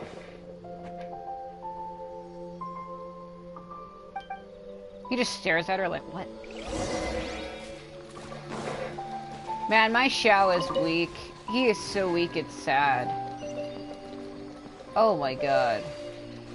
Is it just me or is he running kind of funny? Feels like he's moving too fast, right? Like, looks like his legs are moving faster than he can move. This is a puzzle.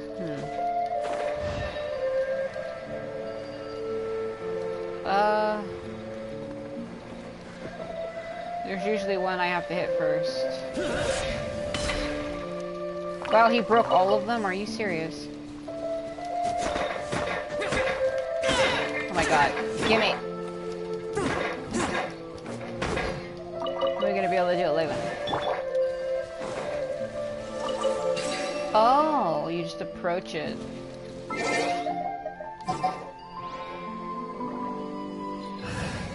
Alright, let's get somebody who actually is a thing. Okay. Everything's ready. Let's...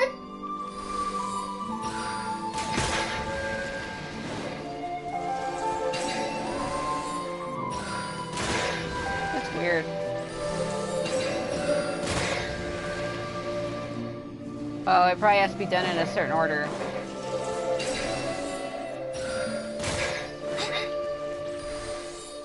Hurt.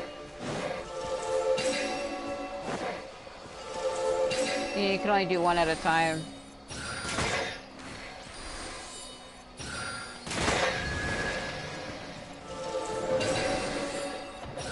Oh. Weird.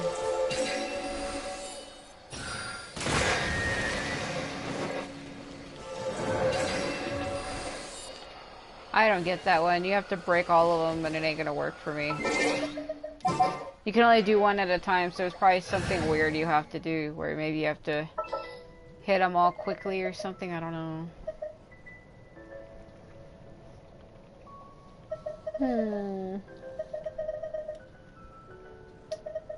Weird. My albedo's pretty strong. Understood.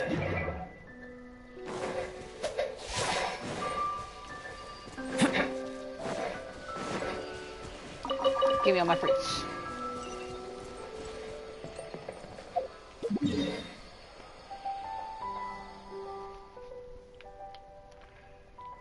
All the way back in the city, huh?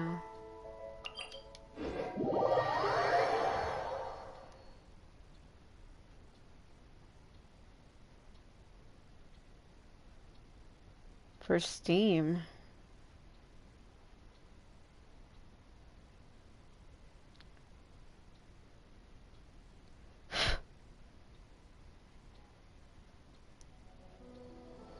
Huh, weird.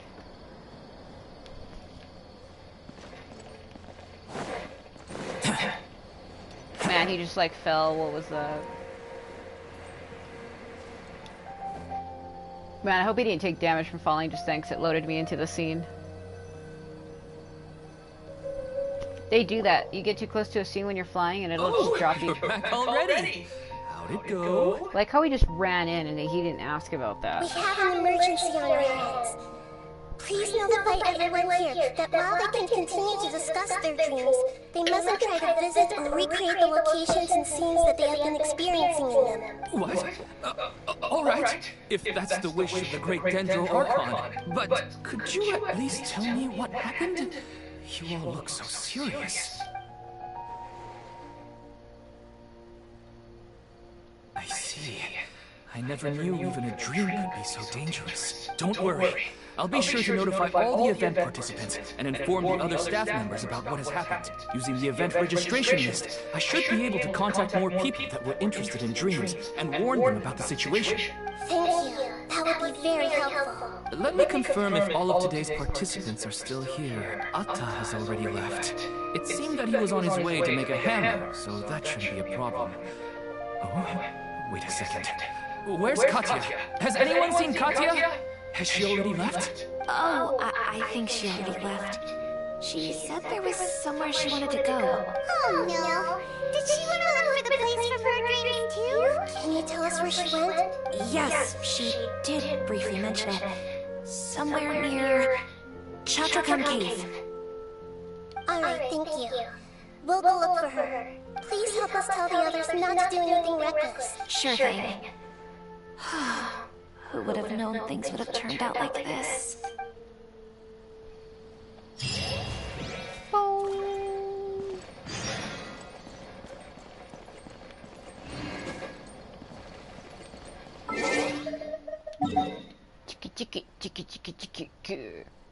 It was funny, I saw a clip on YouTube of when the voice actors for this game, when they would play, what was it called?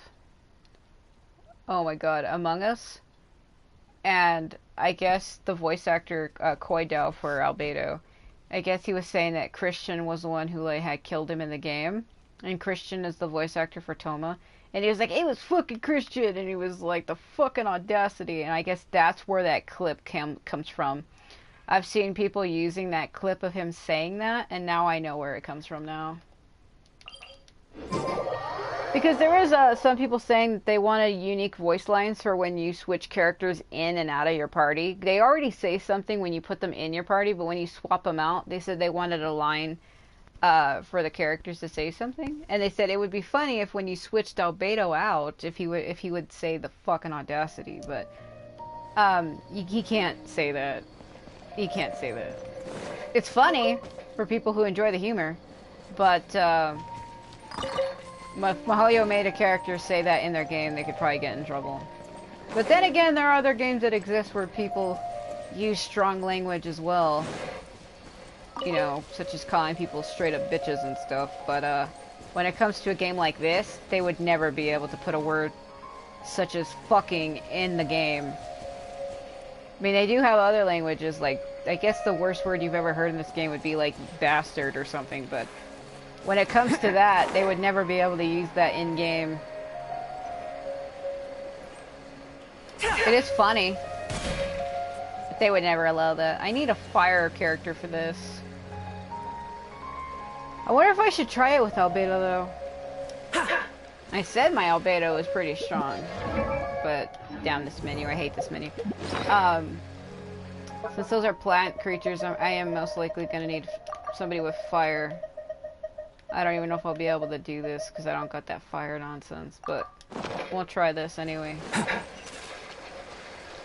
She's probably attacked by them, surrounded by them. Look! She's sitting over there! It's surrounded by monsters! Come on, let's rescue her!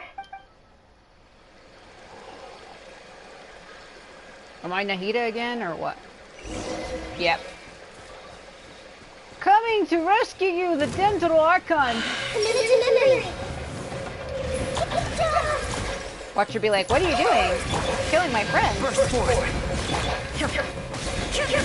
Oh my god. From whence you came! Got a situation!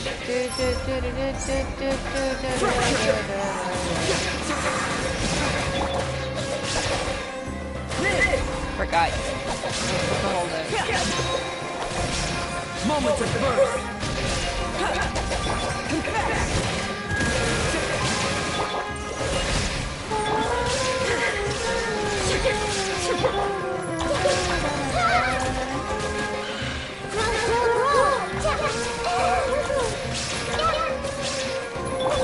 Inazuma shines eternal! Shine down! Watch her be like, in my dream, I was like Snow White and talk to the animals. She seems to be in the same condition as Ilhan earlier. Yes, but luckily she hasn't been injured or jolted awake yet. Let's carefully move her somewhere safer. See you tomorrow, Professor Aisha. Oh my god. Huh? What? Why am I back here again? You were dreaming just now. Dreaming? But what about Professor Aisha? Oh, I see. It was all just a dream. Well, that makes sense. After all, it hasn't changed a single bit. I like how she said the name different. She said Aisha, then now she said Aisha. Huh? What's it? The plant. Nearly 20 years, and it still hasn't bloomed. Does it have something to do with your dream? Please, tell us what you mean. Ah, sorry. I'm still feeling a little groggy. Please give me a moment here. Alright, where to start? Right, this plant. So, Professor Aisha gave me this plant just before she left. She was a good friend of my parents, and my first real tutor. She was also an outstanding Immorta researcher. In addition to her extraordinary academic talents, she was also skilled in combat, and would accept lots of work from the Adventurers Guild. Oh, so you mean she's left on an adventure? Yes.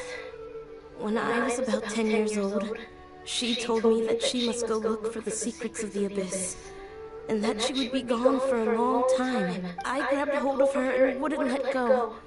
I didn't know what the Abyss was. I just knew that she was like family to me. She hugged me, and we cried for some time until I fell asleep.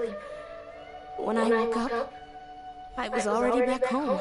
She still decided to leave, but had left behind a letter for me saying that I was the person she cared for most in this world. She claimed that investigating the Abyss could help more ordinary people protect the people and things they care about. She had obtained some important evidence during her past adventures.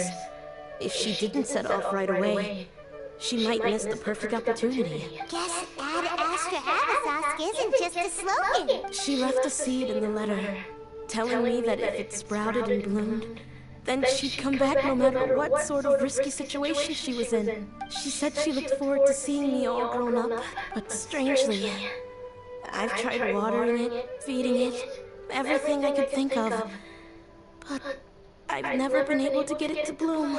I even went to ask the Immorta researchers, and they couldn't explain it either. May I have a look at the plant? Of course. I was hoping the great Dendro Archon could help me solve this problem. Watch it be like a unique plant that just doesn't grow.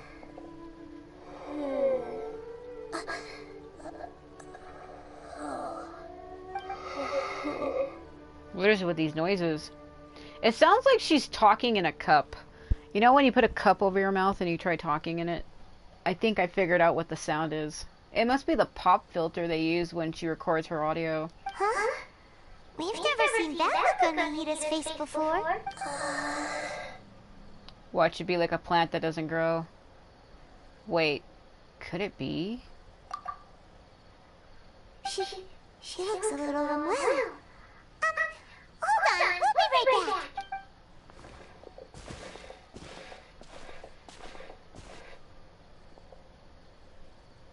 What's wrong, Nahida? You can't tell what's wrong with the plant either? No, I immediately understood what's happening with that plant. I'm just not sure if I should say it. This plant is not known to the academic world. It's a new species that our teacher managed to cultivate by some special means. Judging by its features, I can tell from the moment it sprouted it'll never be able to bloom. It can't be. It means that this Professor Aisha she keeps mentioning might have foreseen the danger and was prepared to never return. From my experience observing people, she would undoubtedly regard this as a brutal revelation. When forced to confront such brutal truths, people may break down into tears, talk nonsense, or lose their tempers.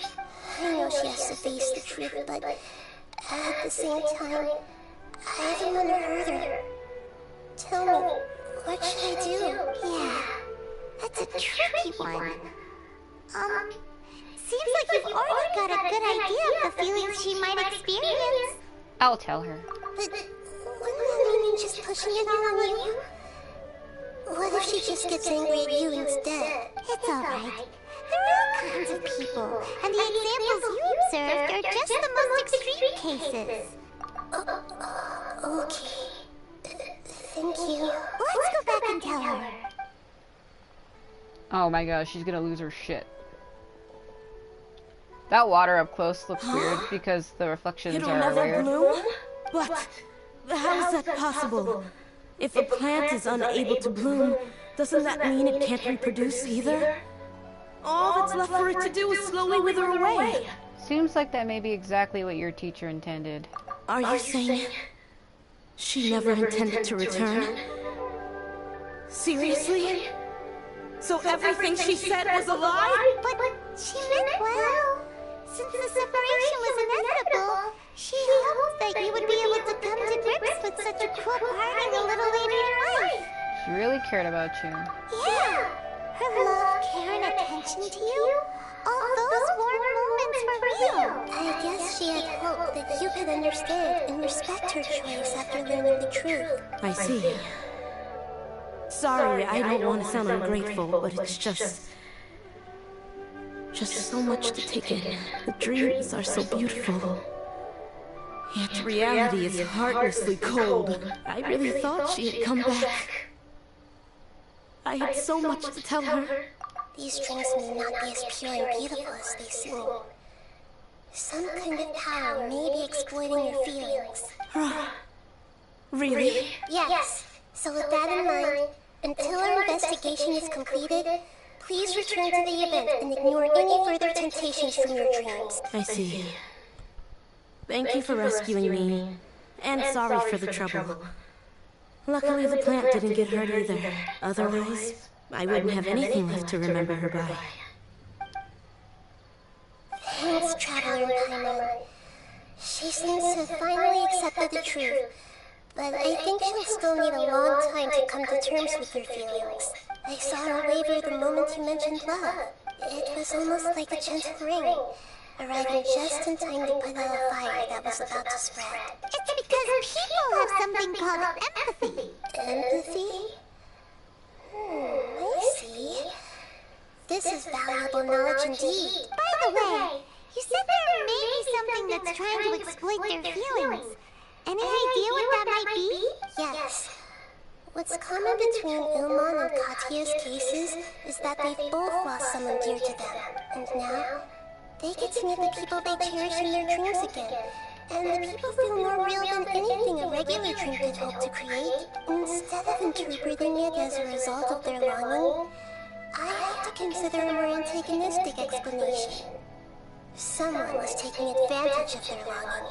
But what would be the motive? Yeah, they're just causing these people to dream. What are they after? This is exactly what we need to investigate. Anyway, let's pay another visit to a moment of dreams. I have a bad feeling about all of this.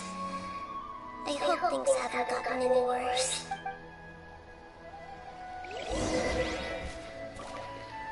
Oh.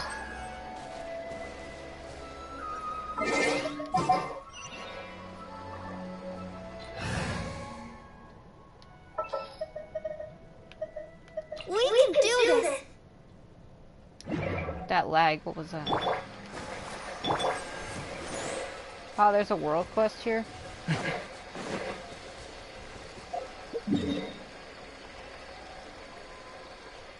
Gotta be careful about accepting world quests because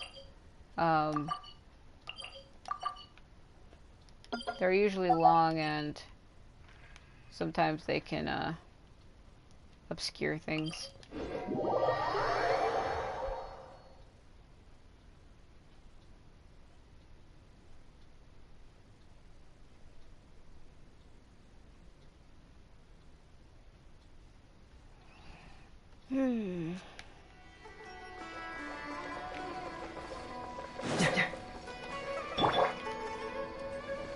And that cooldown was long.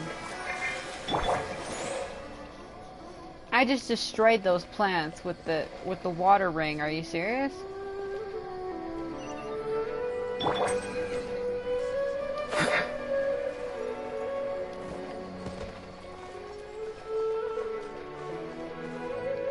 They're all passed out.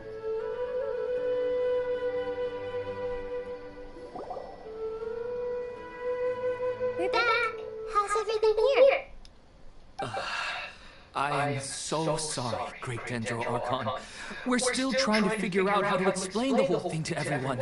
Because of your warning, we've brought dreamers here, even if they were completely unaware of the danger. But some of them have already fallen asleep, and they haven't woken up for a long time.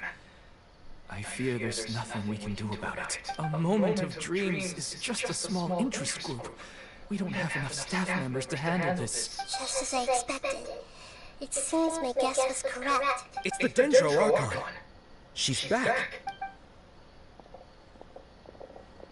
What happened? Why have you been gathered here? Many of you here have been experiencing some beautiful dreams, but I'm sorry to tell you that based on our investigation, There's some kind of conspiracy behind them. Before we learn the truth, please don't try to recreate the scenes in your dreams.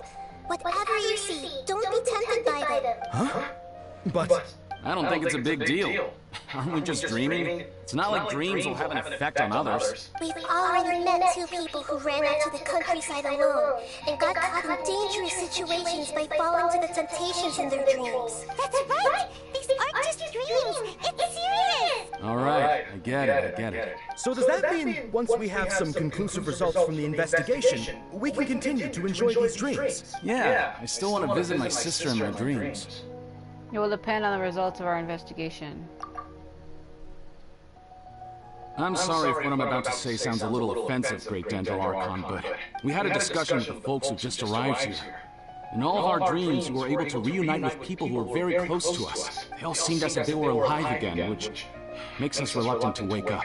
Yes, that's also what we've observed in our investigation. So if the results of this investigation would mean an end to those dreams, that'd be quite cruel to us. All of us understand the danger, but perhaps you can't quite understand just how much those people mean to us. I don't think everyone will be on board with the plan to abandon these dreams for good. Before the conclusion of the investigation, they'll at least want to meet the people in their dreams one last time and say goodbye. We've never had such a difficult situation before. It appears that not many people are willing to cooperate. So they still want to return to their dreams despite knowing the danger? That's right. Compared with these sweet and beautiful dreams, our warnings of danger are dull and emotionless. It looks like the situation will inevitably spiral out of control. The more time we waste, the more people will ignore our warnings and return to their alluring dreams. So, what should we do? Since we have to go into a dream and find out the truth for ourselves. Pedrush, is there anyone here who's experiencing a marvelous dream right now? Let me think. Yes, this way. Good. Please take us there. Oh my This god. lady refused to heed our warnings and fell asleep here a little earlier.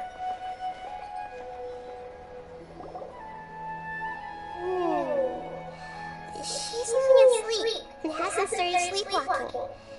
It seems she hasn't sunk too deep into her dream yet. Do we also need to fall asleep if we want to go into her dream? Don't worry about that. I'm Master Lord Kusanagi after all. Now, don't be nervous. Just close your eyes. Imagine yourselves as waves gradually rolling onto the beach. You slowly wash over the shore and sink into the sand. Oh my god. See, now I'm curious, because if she can control dreams, and when we defeated Skara, and she's like, I've hidden him, he's in a coma. Did she say he was in a coma, but he wasn't? She just sealed him in a deep dream? Is that what she did with him? Holy shit. She's like, time for you to dream, pretty boy. Holy crap. I do wonder if that is what she did. Because she has the power to do it. Weird. What's wrong, Traveler? You look a little disoriented. Oh my god, please don't do this to me.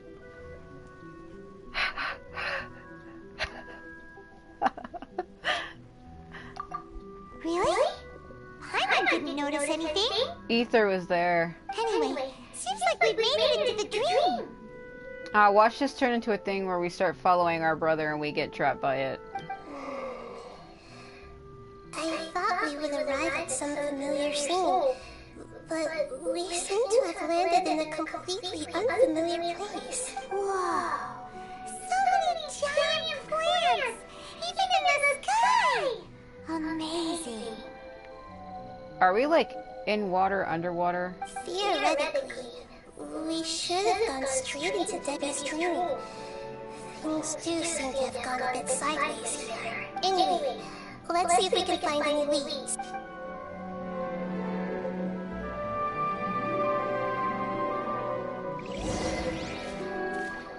I'm in trouble because I didn't have a chance to change my character. Like, I needed Shan Ling and I don't have her, so this might be horrible.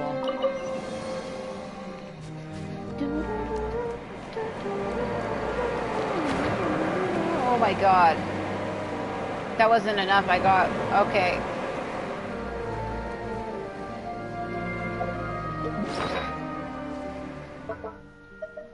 Yeah, I bet you this is what it's gonna turn into. She starts following her brother.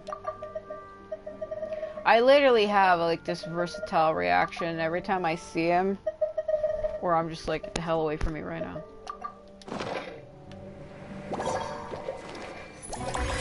Man, I should have set Shanling back. It's alright, because if I die, Barbara has a resurrection ability, and she can also heal us, so... I feel like I'm losing my mind right now. I can combine her with Changyin, so... Illusion shattered! Bring it on! Spirit Blade! Attack! Cyclone!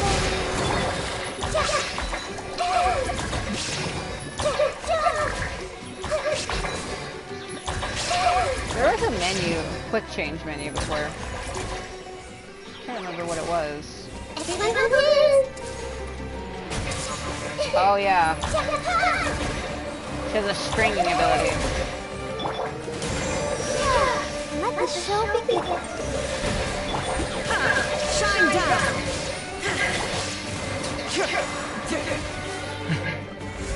It hurts!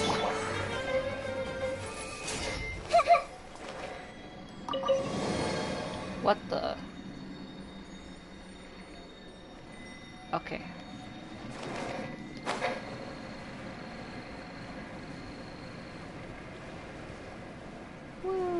Oh, that lag. What was that? A door? Wonder where it could lead. Oh, it's not like we have any other way to go now. Let's go in and have a look.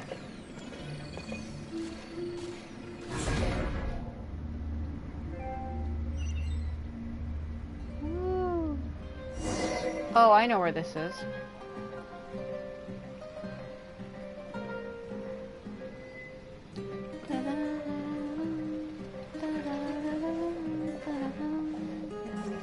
Hey, this place looks familiar.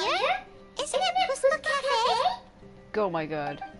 Oh, Paimon sees Debbie. She's right over there. Looks like we've come to the right place. These alluring dreams often portray a scene from real life, which concurs with our previous findings. Really? But what about that space we were in just now? Maybe it was like some kind of hub. The dreams may be connected? You can't mean this is another collective dream? Yes. Given that so many people have been experiencing these beautiful dreams, I would say it's very likely that they're interconnected. Compared to an interconnected dream, independent individual dreams would be much harder to manage and manipulate. Ah, Paimon gets it now. Well, let's go talk with Debbie. Oh, but there are some other people next to her. Are they dreaming too? It's probably her parents. If this space is exclusive to Debbie's dream, then the others beside her are most likely the people she cherishes. Anyway, we should confirm that first. Just to be sure. How do we do that? Just leave it to me. I didn't skip it. That was a lag, by the way. That's why I often go really slow and I let it sit for a minute. My PS4 does a weird thing where if something is loading in the background, it'll like stall it and lag it in such a way. So usually when a scene is happening, I'll go slow, or I'll have the character walk slow, and that's the whole reason why I do it. Okay, tapping Nahida's elemental skill, all seems to know, allows her to hear the inner thoughts of those hit by it. Really? Hold Nahida's elemental skill, all schemes to know, to select a specific person to hear their inner thoughts. There seem to be many within this dreamscape whose hearts cannot be read by all schemes to know. Oh, so I'm just supposed to aim it at her? Oh, I'm too close.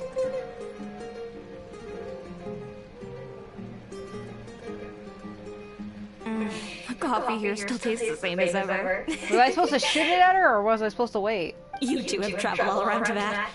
Surely you've all tasted better coffee than this. I suppose so, but no matter how good things may be elsewhere, nothing beats the taste of home. That's right. It's hard to change your tastes. Anyway, here's to your return home. Welcome back, everyone. Yeah, I think I got too close.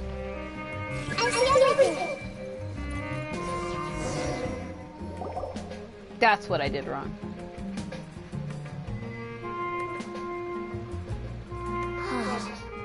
How could they be?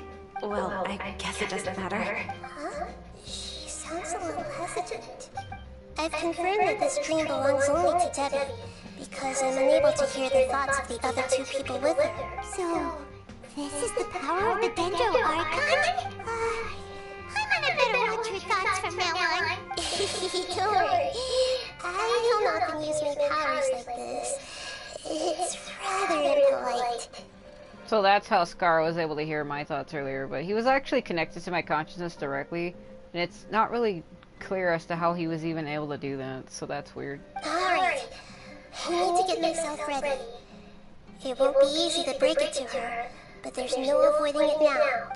The Great Dendro Archon! What brings you here?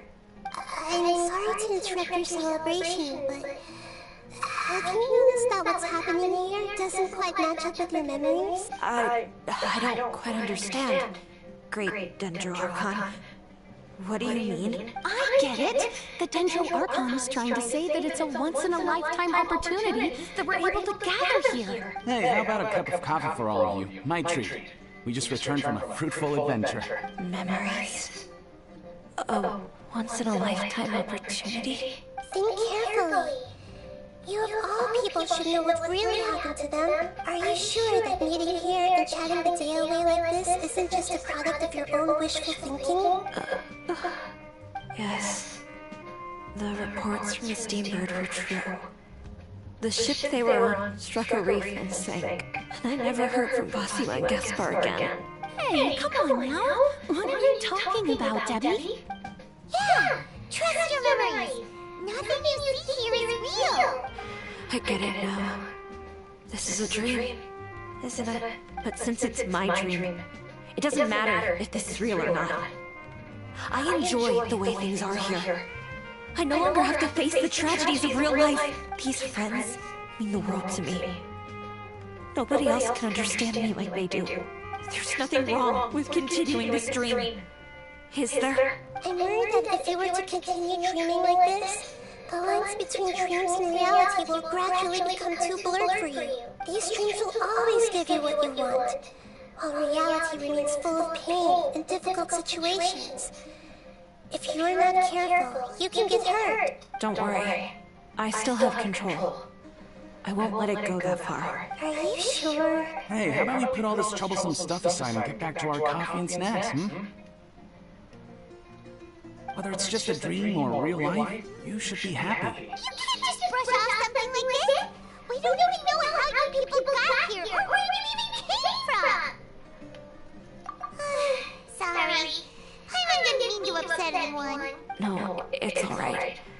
I understand that you're just trying to look out for me. It seems that for now, this place is still relatively harmless for you. But I wonder if there's any way to go deeper into the dream.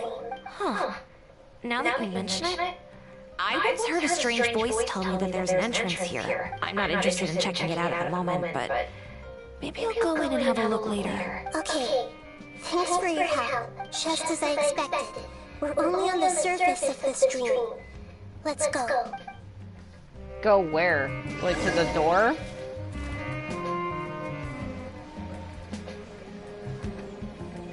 Woo, bye. Portalscape.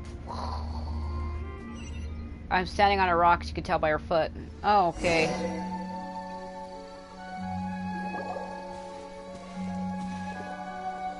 Oh man, I have to do some puzzles. What are we doing here again? Wait a second. We were just up there. No, down there? Did we go up or down? Good question. Don't panic. This is how dreams work. We've left Debbie's dream, but the dream is still continuing onward. I'm not sure where it'll lead us. This dream has the ability to create imaginary people, which is why people are so unwilling to wake up. Well, when we first landed here, we saw Aether, which was a problem. If it weren't for what we just saw, Paimon might still find that a bit hard to believe. So what awaits us further in the dream? I have a guess. If these dreams are connected, then there should be some sort of order to them. The fact that Debbie was able to realize that she was dreaming means she is not very deep in the dream yet. But the space we're in has been turned upside down. Do you remember the characteristics of dreams that I mentioned earlier? Oh, right! Dreams are chaotic. That's right. It's possible that we're heading deeper into this dream now. And the deeper we go, the closer we'll get to the essence of the dream. Right! So the answers might be waiting for us deeper in the dream! Yes, and we should get ready for whatever we may encounter. Oh god. Okay, well, these are usually puzzles, and usually there's like 3 of them that you have to get to open a door. It looks like we may need to put something inside there. Oh, I'm gonna lose my mind. The sound of her feet slapping on the floor. I do like her though. I want to try to get her. She's very cute. I know my friend was calling her a demon spawn earlier, but it's because lolly characters are just everywhere nowadays. That's why he said that.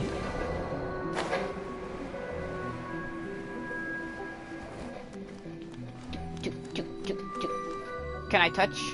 Can I have Peach? Can I have Peach? Oh my god.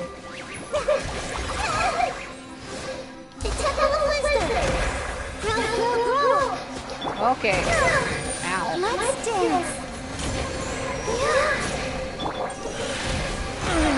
Ow. From whence you came! There is no escape! Torn to oblivion! Get away! Fracture!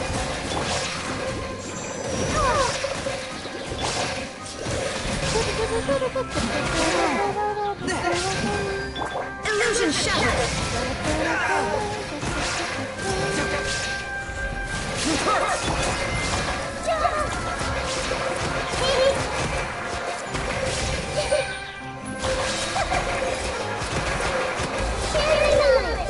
Taking a lot of damage.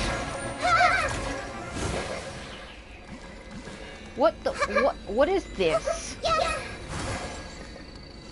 Oh, there's flowers behind me when I walk. Oh, it's because I'm in the shrine. Oh, protect us.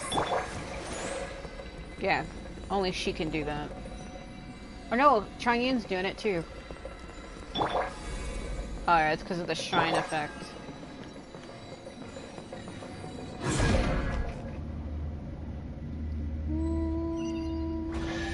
I heard a chest on my left? No. Oh! When it rains, it seems to disappear slowly. Yes, and it appears again as soon as the rain stops. It's less like a flower, and more like a dendral slime that's trying to keep out of sight. You can do it! It is an alley. Oh, I got it. I only had a couple seconds to grab that.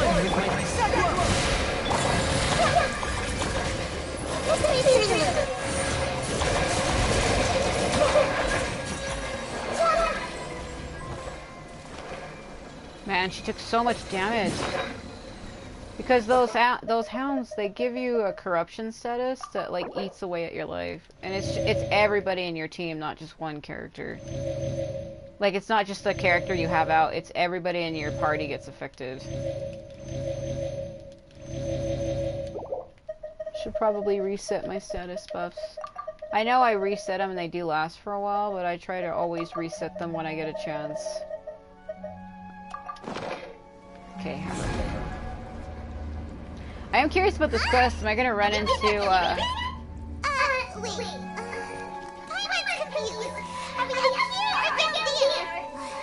Good thing we didn't fall. Yes, we did. We just fell upwards. That's not helping, Nahida.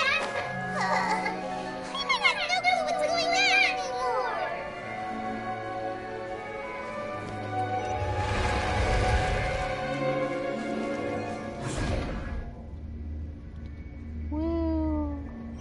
Are we gonna run into Ether? Because we're in a dreamscape, and if it's for people who miss people that's pulling them into the dreams, then Lumi has been looking for Ether, so... Here a little earlier? Because it's funny, because when we first landed here, we saw him, but she didn't say anything. This is probably Yamon's dream. Huh? Why would he start dreaming again? Didn't we warn him? Yes, but it seems that the danger isn't enough to stop him from longing for his wife. Based on what we've learned so far, he must be sleeping more deeply for his dreams to appear here. But fortunately, he already knows us from before, so hopefully we'll be able to wake him up. God, this is turning into Freddy Krueger Nightmare on Elm Street, where it's like, I can control you in your dreams. Haha. Okay, there he is.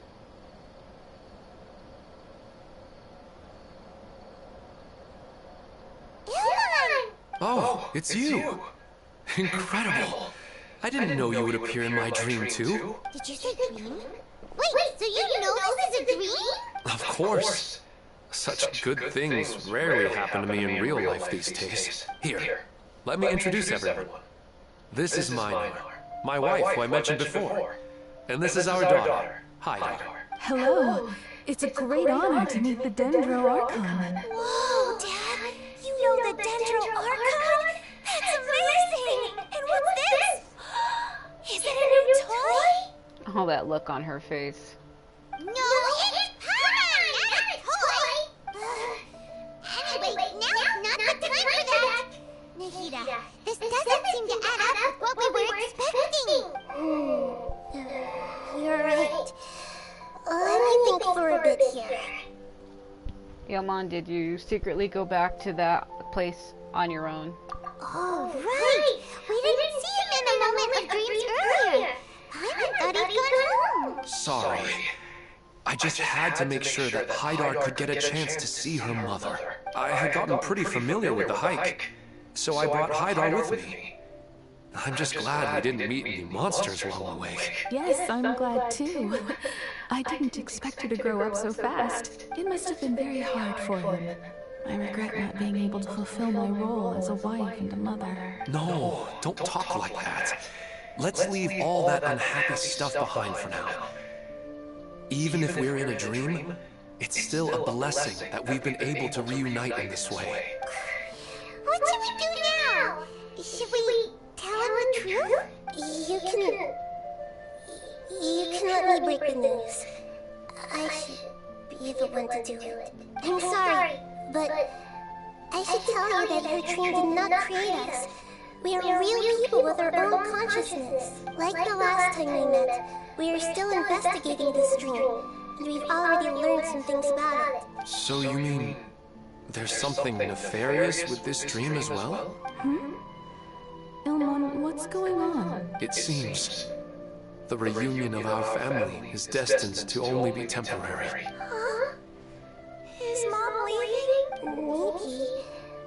But in all likelihood, that is indeed how things will end. Oh, no, Mom, you can't leave!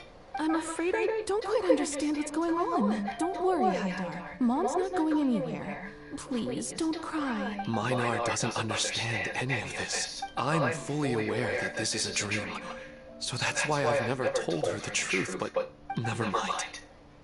It's not like I would know what to say. I mean, I don't get any of the complicated stuff. But regardless of whether this dream is good or bad, you're here to resolve it, right? Yes. Then please, let us enjoy this moment for just a while longer, regardless of whatever caused this dream to come to pass. I feel extremely grateful to have had the chance to reunite with my family. But does this dream really have to disappear? I'm afraid so. Sorry. Okay. I see. Please, come this way. You can go even deeper into the dream by heading in this direction. I have heard that the further down you go, the more pleasant the dreams become.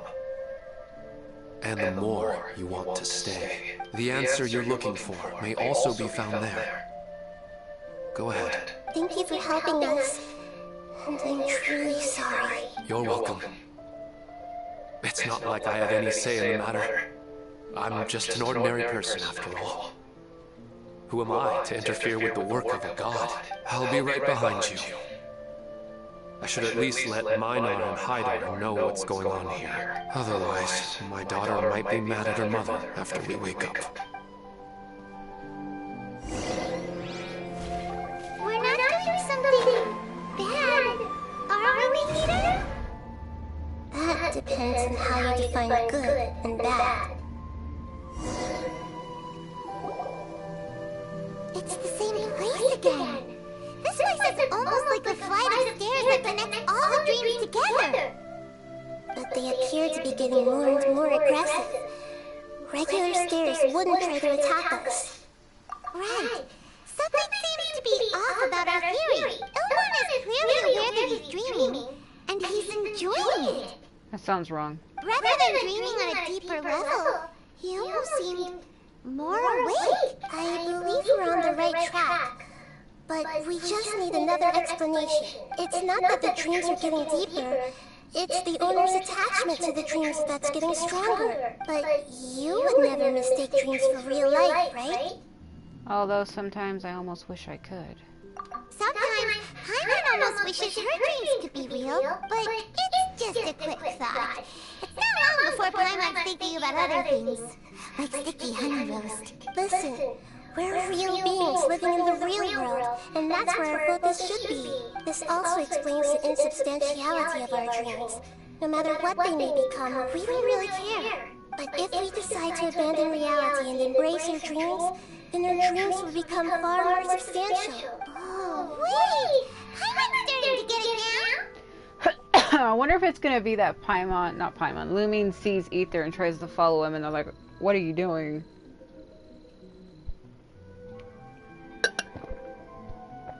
I've been noticing this weird tearing on Lumine's neck lately in cutscenes. When she goes to turn her head, you can see a line right under her chin where the skin on her neck is being pulled. And I don't know if that's intentional because I've never ever noticed it do that before. So there's something wrong with her character model, and I don't know if Mahalio knows it. Your mind will begin to build the dream far more intensively, which in turn will make it feel more real. Do you remember how the Akasha can turn dreams into jnana energy? Constructing a realistic dream consumes a similar energy. Does that mean there's a host of these dreams here like Nilou during Sincere's festival? If we wake that person up, this collective dream will end, right? Most likely. But the collective dream in Sumeru City was created by the Akasha. And now the Akasha has been turned off. This has nothing to do with the R&R. And humans are not capable of creating a collective dream. Which means... The host has something to do with the Akasha. Huh? So, did someone manage to restart the Akasha? That's impossible. But they are probably a scholar of the academia who had a close connection with the Akasha. Even so, how did they manage to do it? And how did they choose the host?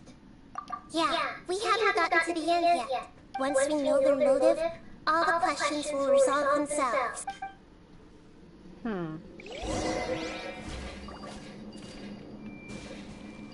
Oh, okay. I was like, I hear it, but like, I guess they wanted me to jump on this. Oh, protect us. Hold on. She was tall enough to grab it, thank God. Oh, that would have been absurd. I've done that before where I go to reach a ledge, but the character I'm playing as is too short, and they completely miss it.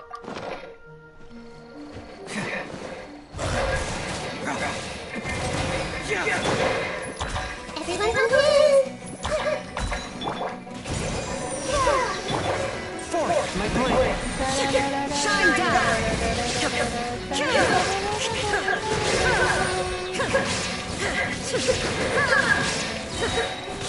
Now you shall perish!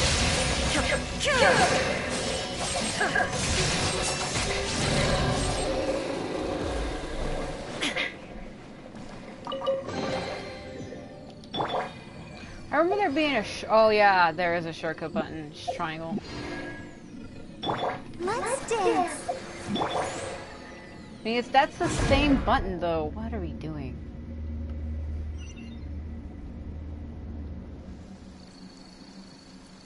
Hmm? Oh yeah, I thought so. The Temple of Wisdom. Oh boy.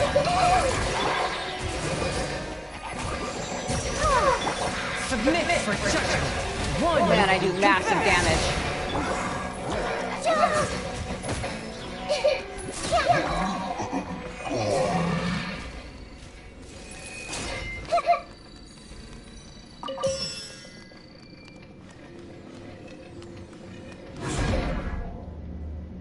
Did I lose that crystal? Oh, that drop. All the water that used to be here has turned into rain. Then let's get through here before the water level rises. Uh-oh. Uh-oh. It's already rising. It's hard to see when my camera goes freaking out.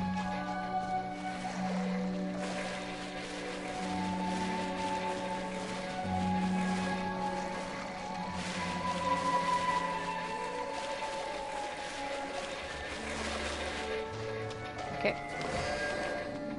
We finally made it! The destination is right ahead!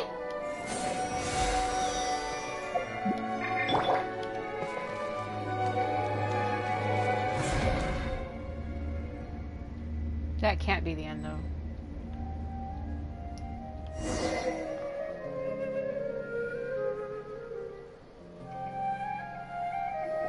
Wow! A new place!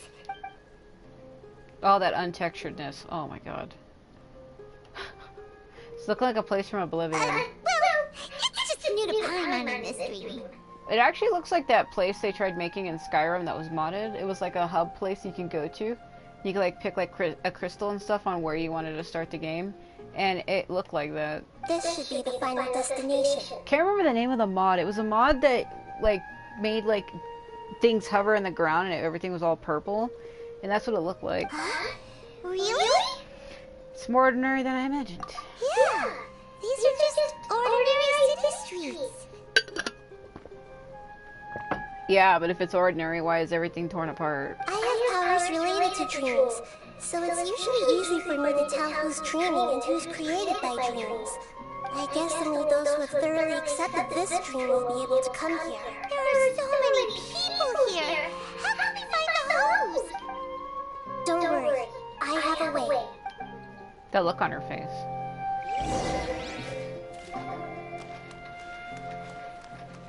I can't get over the sound of her feet slapping on the ground. I see everything. This is always so calm. I wish I were the same. He's just in an ordinary dream, so it shouldn't be him.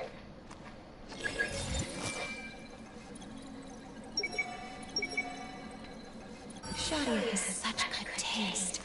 I can never go wrong with her opinion. No, it doesn't seem to be her. I see everything. Just the guy. Who doesn't want a dream to last forever?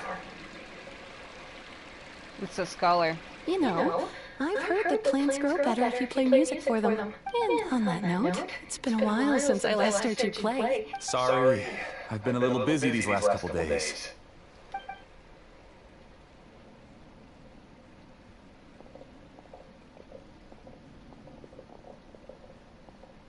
What was that? Oh, the Dendro Archon. What a pleasant surprise. Oh, welcome, Great Dendro Archon. And your companions, too. Welcome. I'm Amira. I run the flower shop here. And this is my husband, Moses. Yes, how may we help you? You already know all about me. There's no need for all the pleasantries. Perhaps I should call you the dream's owner? As expected of the Dendro Archon. I'm sorry, Amira. It seems my research has attracted the Dendro Archon's attention. Why don't you go back to the flower shop? I'll come help you a little later. Okay, of course, dear. I'll see you later.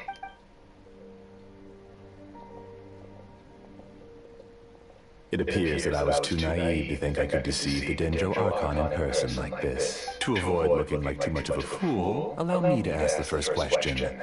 How well would you say you understand this dream? This dream was built by the Akasha, and it has the power to create imaginary people who no longer exist in the real world. As for you, you found a unique way to become the owner of this dream, going so far as to have even given them the ability to wake up again. Given them the ability to wake up? Impressive! You truly are the embodiment of wisdom. Please, tell me how you were able to arrive at such a conclusion. In return, I'll answer the question you're most curious about. This guy sounds like an asshole. It's simple. Apart from you, this space only consists of real people who are dreaming and imaginary people who are created here. Although you are here and appear no different from the others, I can't sense your dream. How can I wake up a person who's already awake? Fascinating. Since you're the fully awake owner of this dream, it can never collapse from you waking up. Theoretically, this should also give you absolute control over this place. I have to admit, it really doesn't get much better than that. But even knowing all of that, one question remains. How did you do it? Isn't the answer right in front of you, great Dendro Archon? It's because I've dedicated my entire reality to this dream. I uploaded my entire consciousness into the Akasha when it was still running. Actually, this all started because of an accident. My original goal was not about the Akasha or a collective dream. No.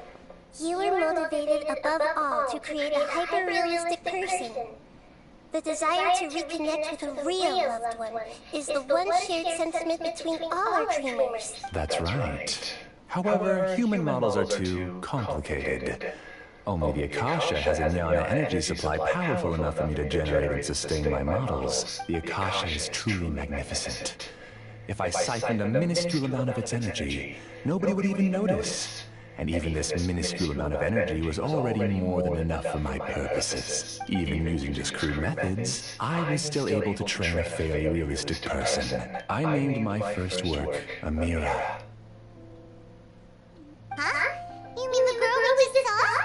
Who he kept calling his wife. She and I entered the academia on the same day. Starting with admission procedures, we bumped into each other 6 times on just that first day. And because of that one day, we eventually went on to fall in love.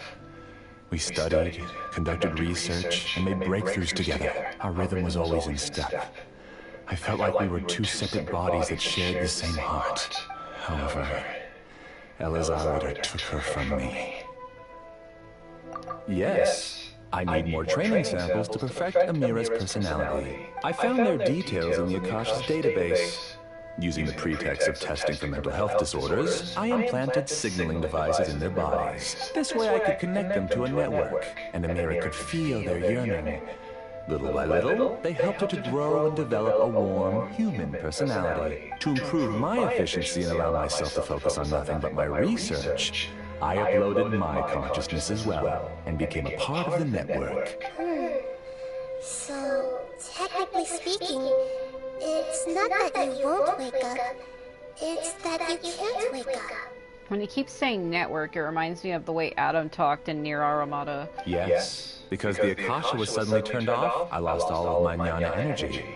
I became imprisoned in the very network I had constructed. At first, I panicked. But, after coming to grips with the situation, I realized that I could restart this world as long as I could find a replacement source of Jnana energy. That means everyone in the network is providing you with Jnana energy!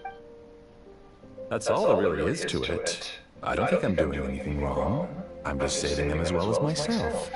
I provide a beautiful dream, and in return, I harvest their Jnana energy as fuel for the dream. They can wake up anytime they wish. People need to sleep anyway, so why not have some beautiful dreams while they rest? I agree. This is the home we spent a great deal of effort on to build for ourselves. Yeah, she's right. We're staying here of our own free will. I don't understand this at all, but I just want to spend some more time with my family. I don't want them to be sad. Thank you, dear. Great Dendro Archon, I hope you can understand. You don't need to gather around here. It's all right. The Great Dendro Archon is nothing if not kind and considerate towards her people. She won't interfere with what we're doing here. Uh-oh. Now he's playing dirty.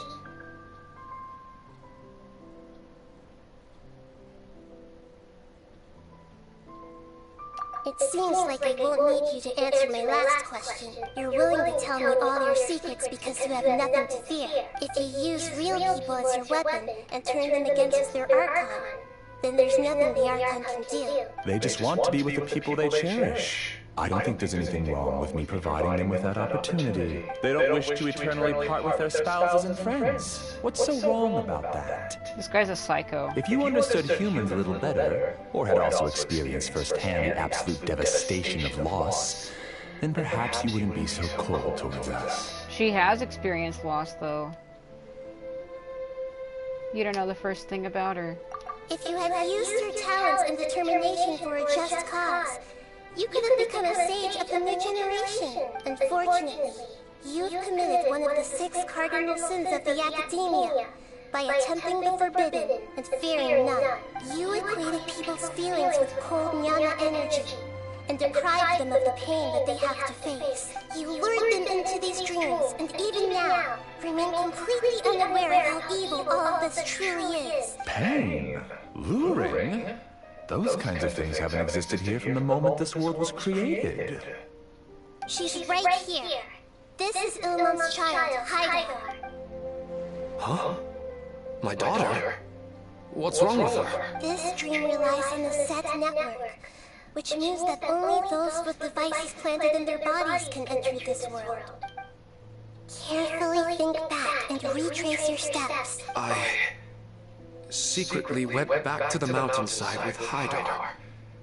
Minor was already there waiting for me, and Haidar was able to see her mother. You mean she isn't actually the real Haidar? No, because unlike you, she can't enter this dream. The moment you came into this dream, it created a Haidar to realize your wish of reuniting with your family. So, tell me, where's the real Haidar? She's still out there in the mountainside. That's right. And she must have been terrified to see her father not in his right mind. Not to mention the monsters in that area. The situation is very dangerous. Because he's in a dream passed out on the ground, but his daughter is in the real world just standing next to him and can't wake him up. If Haidar's still out there, then... What are you talking about, Dad? I don't understand. I must wake up right now. I can't leave her there alone. Oh. It seems the others have also remembered something. People try to avoid pain and stay in their perceived bubbles of safety out of an instinct to protect themselves. This is human nature, but it is also one of their weaknesses. However, why are there still so many people striving to move forward, even when they know the path ahead is dangerous and painful? It's because people don't only live for themselves. They have families, loved ones, friends, and communities. They have dreams that they are still trying to achieve. But in this dream, you showed them only the most comfortable and soothing things. This entire world has been built on the foundation of buried and unseen pain. It's all just a well-devised scam. It seems like I've stayed in the dream for too long. I still have so many things I haven't done. I thought gods didn't understand humans.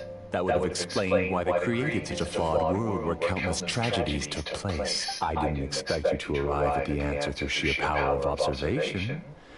But unfortunately, it means nothing now. If you wanted to spend a little time in the waking world, go right ahead. In any case, I wanted to spend some time alone with Amira.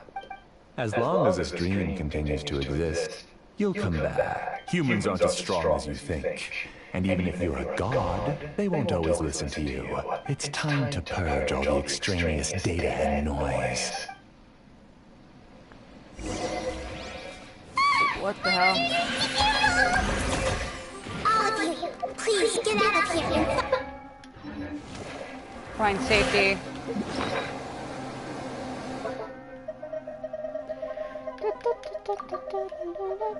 I hate the way that guy talks, like the way he says that they'll always come back. It's like, dude, why are you dragging out the A and K, or the A and the C? The shit. I am master of this dream. I can create endless waves of monsters with the snap of a finger.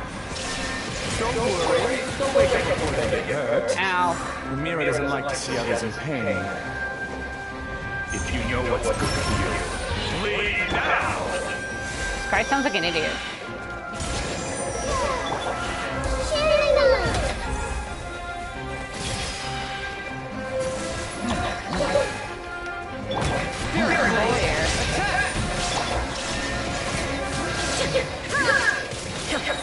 Inazuma shines eternal! Why would I shoot it that way?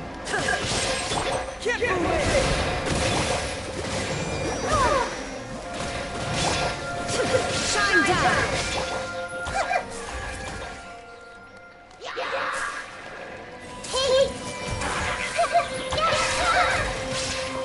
Make yourself a fool!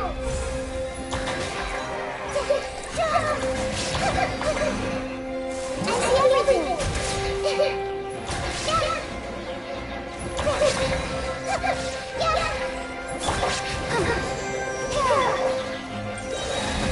From whence you came!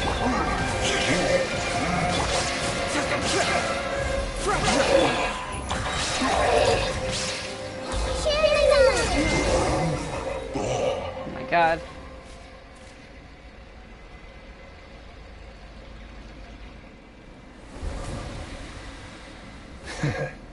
You haven't won just yet. This dream is mine! If I'm the one hiding here, not even an Archon can ever find me. And as long as people yearn for happiness, they will return here and rebuild this paradise!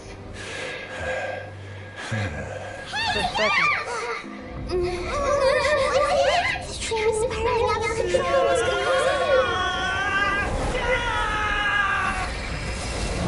Uh-oh.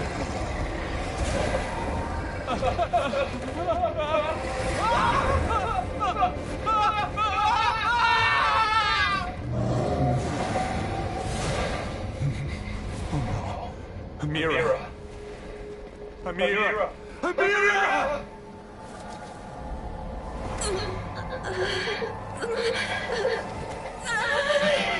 Amira, are you alright? I don't feel well. No! Please, no!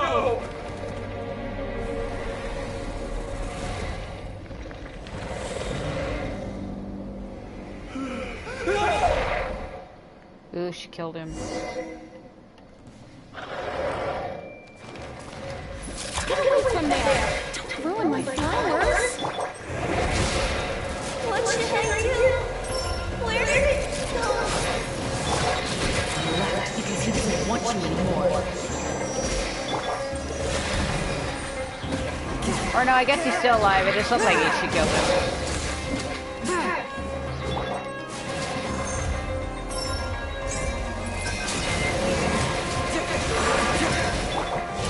To oblivion! There is no escape!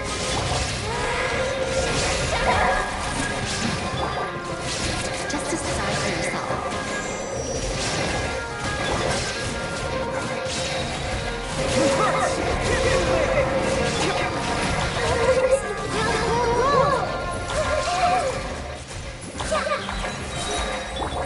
Illusion!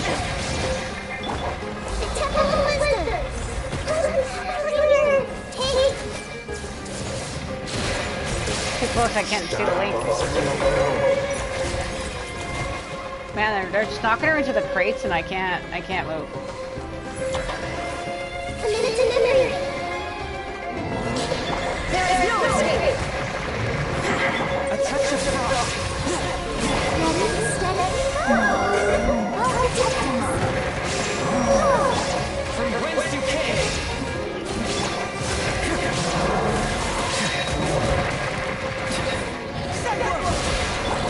Now you shall perish!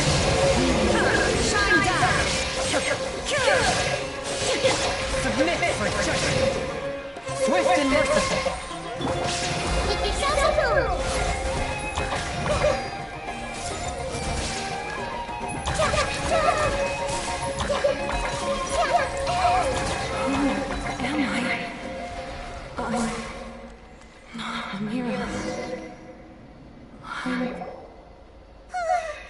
Glad that's over. But what happened just now? He's not very proficient in using the Akasha's technology, and he spent a lot of Nyana energy creating monsters. Now the system is out of control. All the people he created also turned into monsters, including Amira. It's terrible, even for a dream. Even Paimon's freaked out. Paimon can't imagine what they're going through.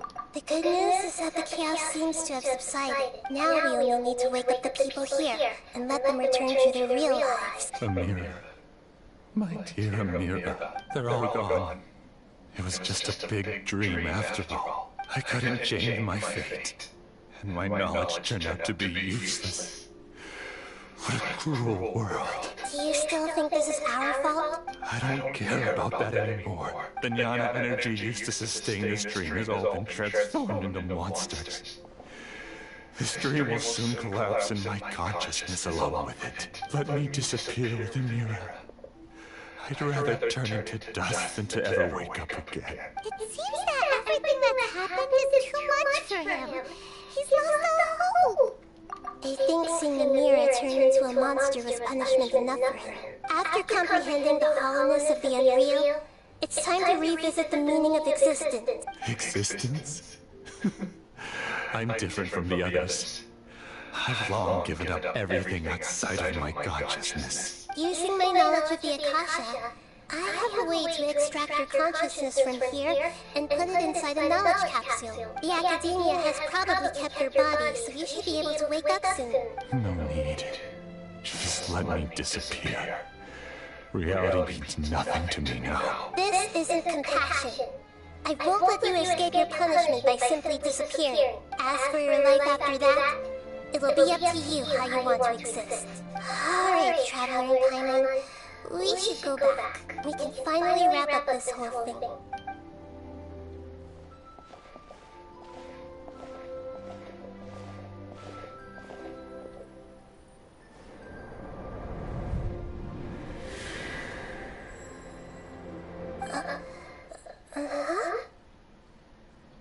That star, was it supposed to be ether?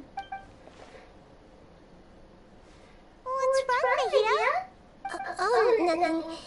Let's tell the people here to gather at a moment of dreams after they wake up.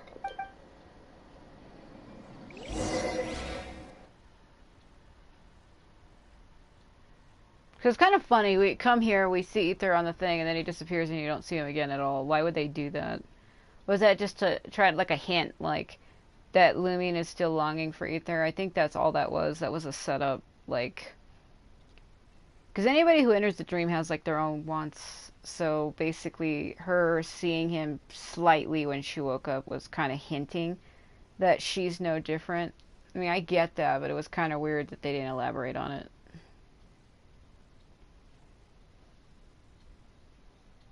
Because they're trying to keep the main character as, like, somebody strong. It would have been funny to see them also cave to the dream slightly.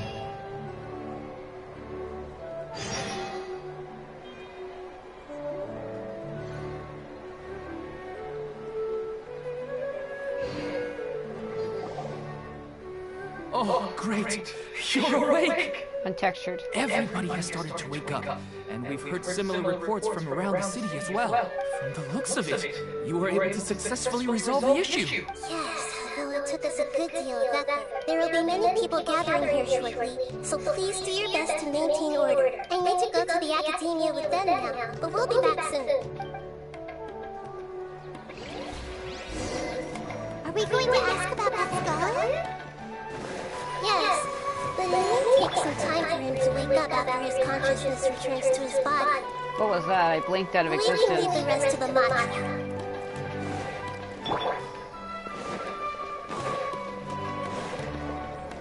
Oh, let me guess. It locked me out because of Nilou's quest again.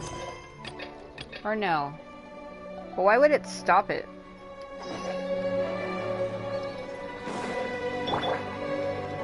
Come on, we can do it. Hold on a minute, let me see. No.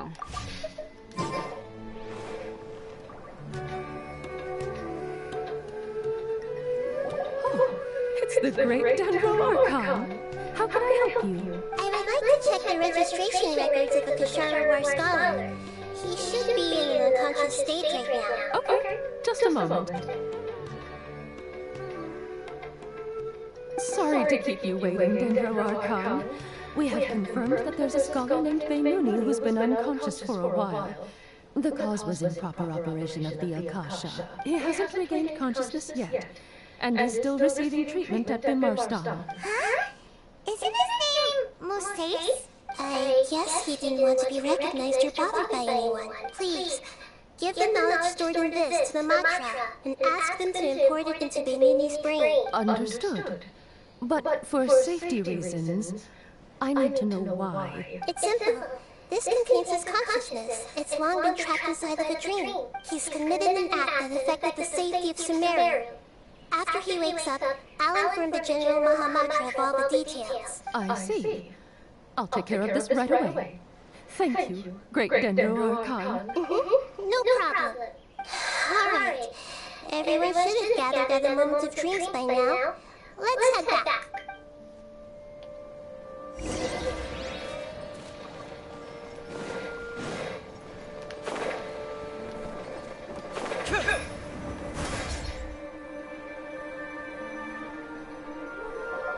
Let's be quiet and just listen in. I wonder what she's going to say. Hello, all of you who have just woken up. I'm sorry for interrupting your beautiful dreams. I may have acted a little cold when handling things in the dream. I sincerely apologize for that. Dreams have amazing power. They inspire us to remain resolute in the face of adversity, and help those with aspirations achieve their desires. But dreams also have the potential to exploit people, confuse the senses, and distort the truth. Unfortunately, you are all chosen as prey for an elaborate scheme. As I've said before, I am still learning, and cannot fully empathize with the pain of all the loss you've experienced. But just take a good look around you, and you'll see many other people who have had similar experiences. You should be proud that you've been able to gather here and look toward the future together. The path of life is long, and it's hard for us to see the destination. This leads us to ask a lot of difficult questions. What's the meaning of life? What's the purpose of my existence? Why do I keep experiencing pain and loss? Of course, the most comfortable choice is to stop progressing, give up thinking, and just keep repeating whatever you're already familiar with. Whenever you have such thoughts, just look at the people and things around you. Some people work hard all day so that their families can have a hot meal on the table at night. Some people travel all over the world in order to create art that resonates with all of Tibet. Some venture in search of the world's secrets to prevent rapidly approaching, yet still unknown, world-shattering catastrophes. Life is not just about yourself. Each and every one of your actions shapes you and the world around you. Look, friends and family will remember what you've done, and even some people you've never met may benefit from your actions. Therefore, many people will strive forward to forge new paths, even if they have to endure great pain to do so. Once you begin your journey on that same difficult yet rewarding path, you'll come to know the answers to those big existential questions.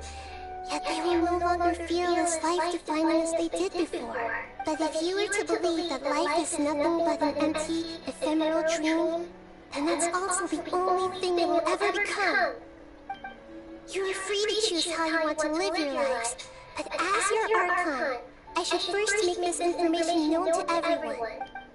In the end, it's up to you whether you want to embrace a beautiful dream at the cost of your real life. Nahida said she wanted to speak with us alone. It seems like she went to the plaza in front of the academia. Oh my god, I have to go up.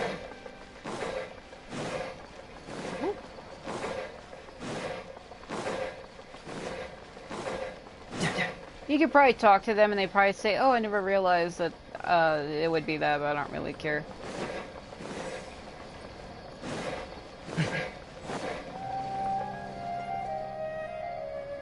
You're amazing, Nahida! Even Paimon was nearly won over by that scholar in weaknesses of human nature. But perhaps he himself had fallen prisoner to them long ago. That dream was incredibly beautiful and enticing. Ordinary people couldn't see through it and easily lost themselves within it. But as long as you can still wake up, you can still move forward with your life. Huh? What makes you say that? You can really empathize with others now. Right! You said that you didn't understand human feelings, but we saw how considerate you were with all these people. Your speech just now really connected with everyone. You did a good job! Thank you. I've heard a lot of sad stories along this journey, and several of them have touched my heart. You can't say that the victims of the dream really did anything wrong, and what they wanted was also not unreasonable. That's why I could understand them when they tried to resist us and protect the dream. But all of my understanding and stirred feelings probably can't even account for even 1% of the pain they've experienced. I don't think this 1% can be seen as an example of what you call empathy. You're too hard on yourself, that's for sure. Alright. I suppose going out into the world will help my confidence grow. I've learned that emotions are nothing like knowledge, and that's why it's hard for me to put them into words sometimes. Benini, or Moises, said that I had never personally felt the pain of loss. But I had a vague feeling that this isn't true. The moment I entered the dream, I felt like I was wrapped in a blanket of warm feelings. It was so warm that it felt like I had returned to the start of my life, and I didn't want to wake up anymore. But when I opened my eyes, the feeling was gone without a trace. If I have to make an analogy for it, I would say I can no longer see words on a piece of paper after they have been erased, but I can still see the slight indentations of where the words have been written. But now that I've experienced this dream, I think I can say with confidence that I won't dwell too much on the meaning of that warmth. It's enough that I can tell I was once supported by that warmth, and its existence has allowed me to get to where I am today. If I dwell too much on its exact nature, I would be putting the cart before the horse. I gave a speech to inspire my people, so if I were to fail to live up to those words myself, then that would be too embarrassing.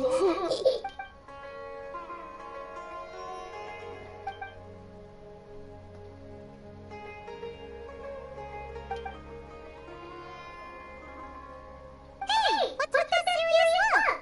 You keep looking like there's something you want to say. Is there anything you want to tell me? Okay, since we just woke up, let's stretch a little bit. A new day is about to begin.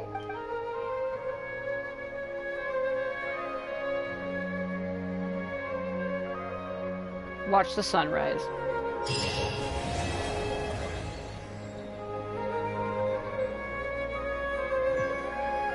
Alright.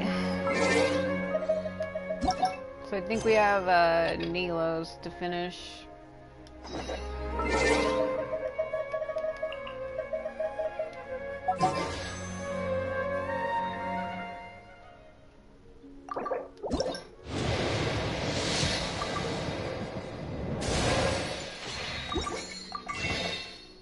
think they only let you do one. Or no.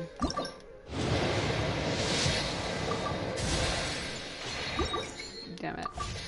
So I have to put in 8 or 9. I need to see how many that was. I lost track. It was 4 and I've done 3 more, so I must have put in like 7.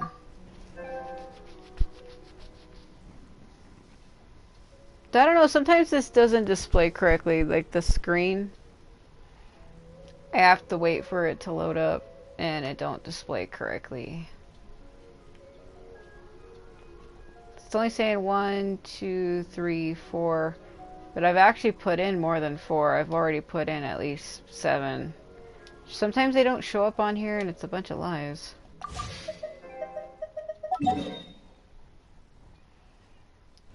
Okay, let's see. Nilou's is under me.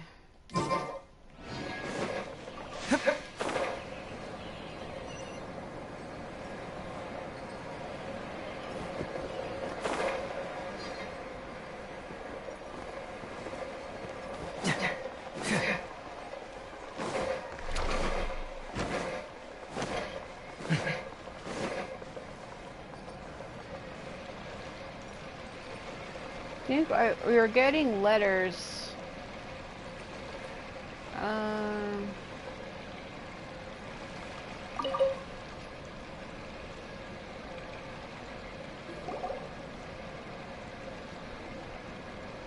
Trying to best the academia in a debate is attempting the impossible. If you really want to try, I won't stop you.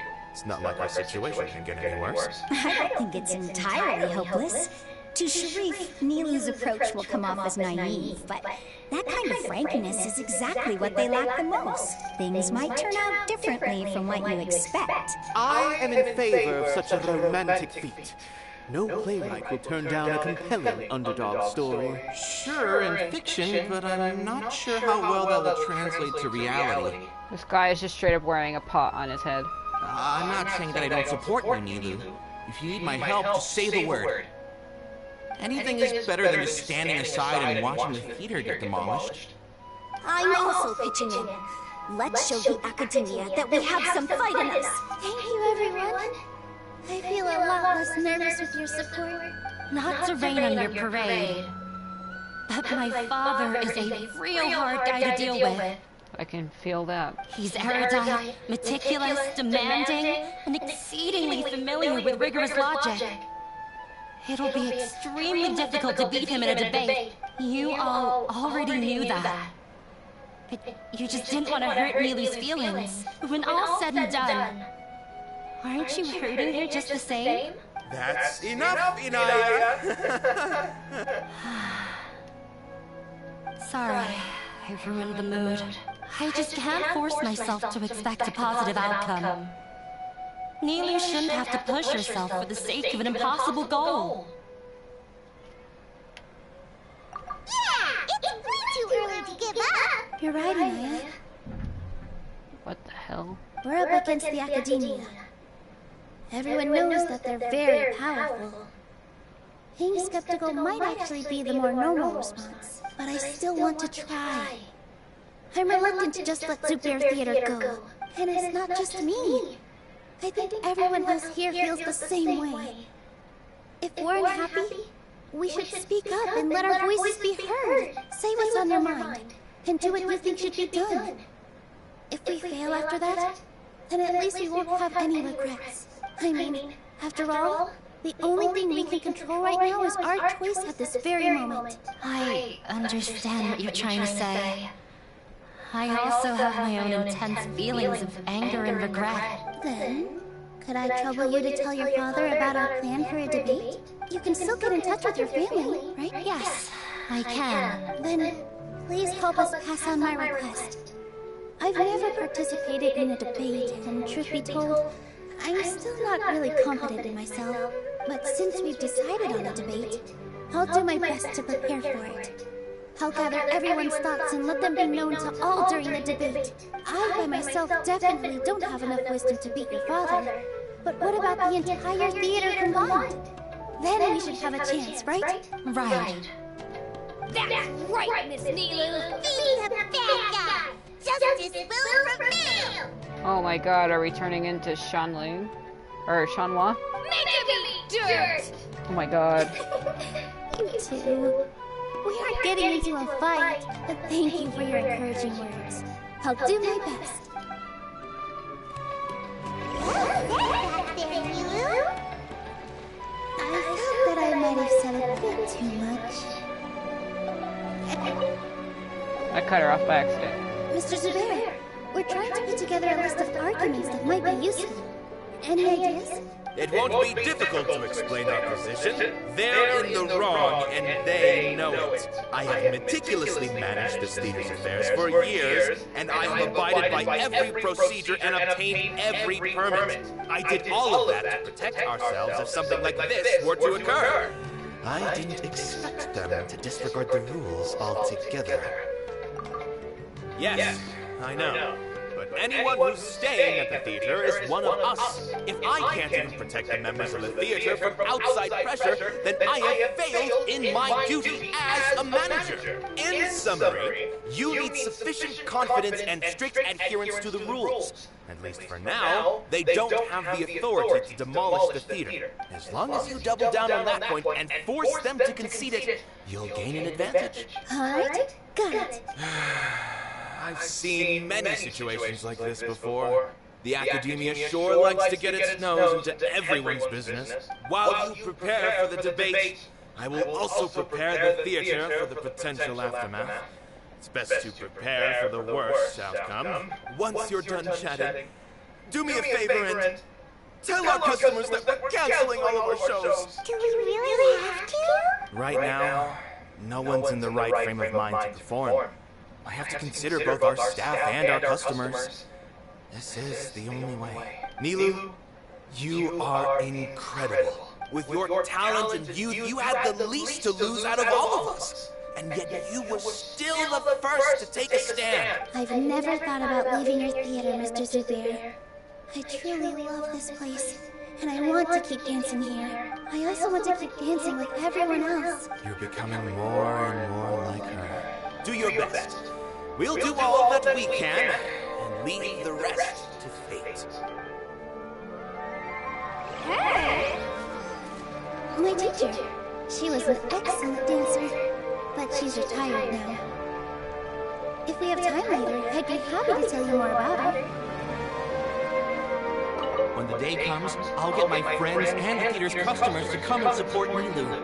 If anything goes wrong, I'll have them scream and shout and drown out whatever Sharif says. I can't do that? Fine, I'll think of something else.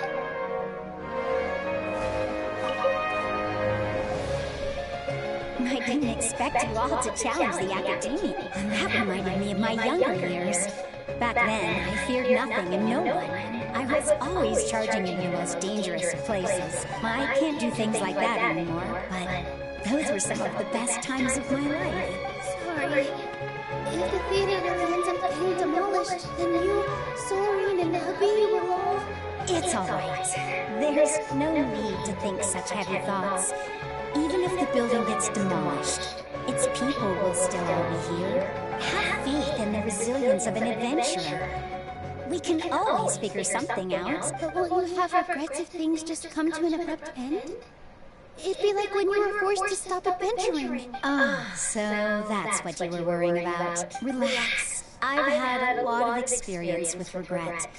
Things are painful at first, but as they say, time heals all wounds. Look at us now. Serene and Abi are happy. And Serene has also just passed his theater exam. He can start acting soon. He was thrilled because he can soon perform on the same stage as you. We wouldn't be here if it weren't for our past struggles. And would Serene have become a happier person? That's hard to say. Are you trying to make us feel better? Yes, but I truly do mean what I say. Being here at the theater has taught me an important lesson. The most important thing about an experience is how you choose to interpret it. I can choose to believe that my life ended with my husband's death. Or I can choose to believe that it was a blessing in disguise for Serene and Abi. Similarly, even if this theater disappears, a new beginning might just be around the corner. Good and bad are all human-made concepts. It all depends on how we choose to see things. You have a point. Nilou, I know how important Zubair Theater is to you. But you don't have to be so nervous. We're all here with you. The theater won't go down so easily. Thank you, Miss Raykar. No need to thank me. If anything, you inspired me with your bravery. You might have what it takes to become an excellent adventurer. You're too kind. All right, I gotta cheer up. I can't waste everyone's words of encouragement. I feel a lot better. Good. My children and I will be cheering you on at the debates.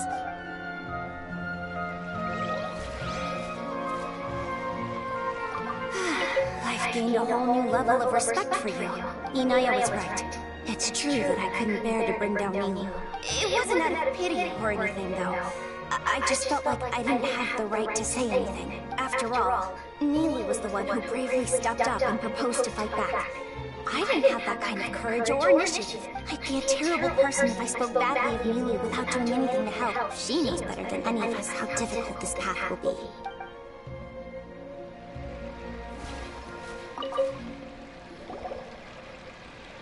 Doesn't really want to talk to him. So, you've already developed some prejudices against me.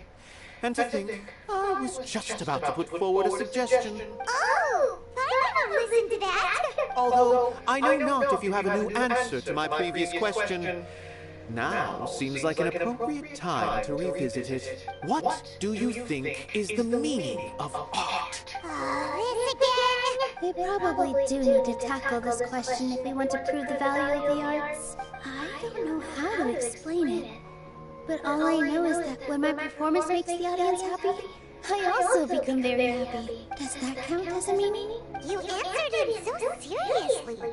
Careful, Nilou, this guy's ramblings never make any sense. No. Nilou's answer far surpasses yours. And it is close to my own. The meaning of art comes not from its creators, but from its audience. In other words, only art that can be appreciated by others will impart its essence and value upon the minds of its audience. This is something that the academia can never understand. I once pursued the mastery of art, much like how a researcher would chase wisdom and knowledge. However, the more of a connoisseur I became, the less I felt I understood. I began to question what it truly meant for art to be understood at all. I found that I could comprehend even the most complex and sophisticated of works, and yet somehow that provided me with little solace. I remained even perplexed about this conundrum until I visited this theater and watched one of Nilou's performances. It was that life-changing? Everyone here had a joyous part in the overall experience. The actors upon the stage basked in the love of their audience, while those in the house immersed themselves in the wondrous ambiance. In all honesty, from a purely critical point of view, the performances here are exceedingly average. Hey, don't say something like that. But what bewildered me was how, despite the performance's middling quality, they captivated their whole audience. They captivated even me. I realized then that I had walked the wrong road. The mastery of art was never what I truly wanted. I left the so-called frontiers of artistic research and came to this theater. For this is where I can finally find what I seek. Art will no longer be a castle in the sky. Whether it be inspiring or entertaining, art must be appreciated by others to confer value. If art cannot accomplish that, then it is meaningless. When you put it that way, Mr. Zubair and I refused to follow the Academia's orders to change our shows for a similar reason. To put it simply, we were afraid that our shows would lose their meaning if people couldn't understand them. I once stood in the spotlight, but I relinquished fame and acclaim for the freedom I enjoy today. I care not for where my feet may take me next, but Nilou, you need to remember one thing. You already stand upon the finest stage there is, and that is a rare gift that should never be taken for granted. You cannot give it up, not even to the Academia. I understand. Thank you for your words of encouragement, Mr. Kasane. Dust the cobwebs away from the eyes of those scholars. Oh my god. You really seem to care a lot about the theater. Once you get to know him, you'll realize that he's actually a big softie at heart. Okay. You're here. Is It's the much theater smaller actually closing? person. Hold on. Let me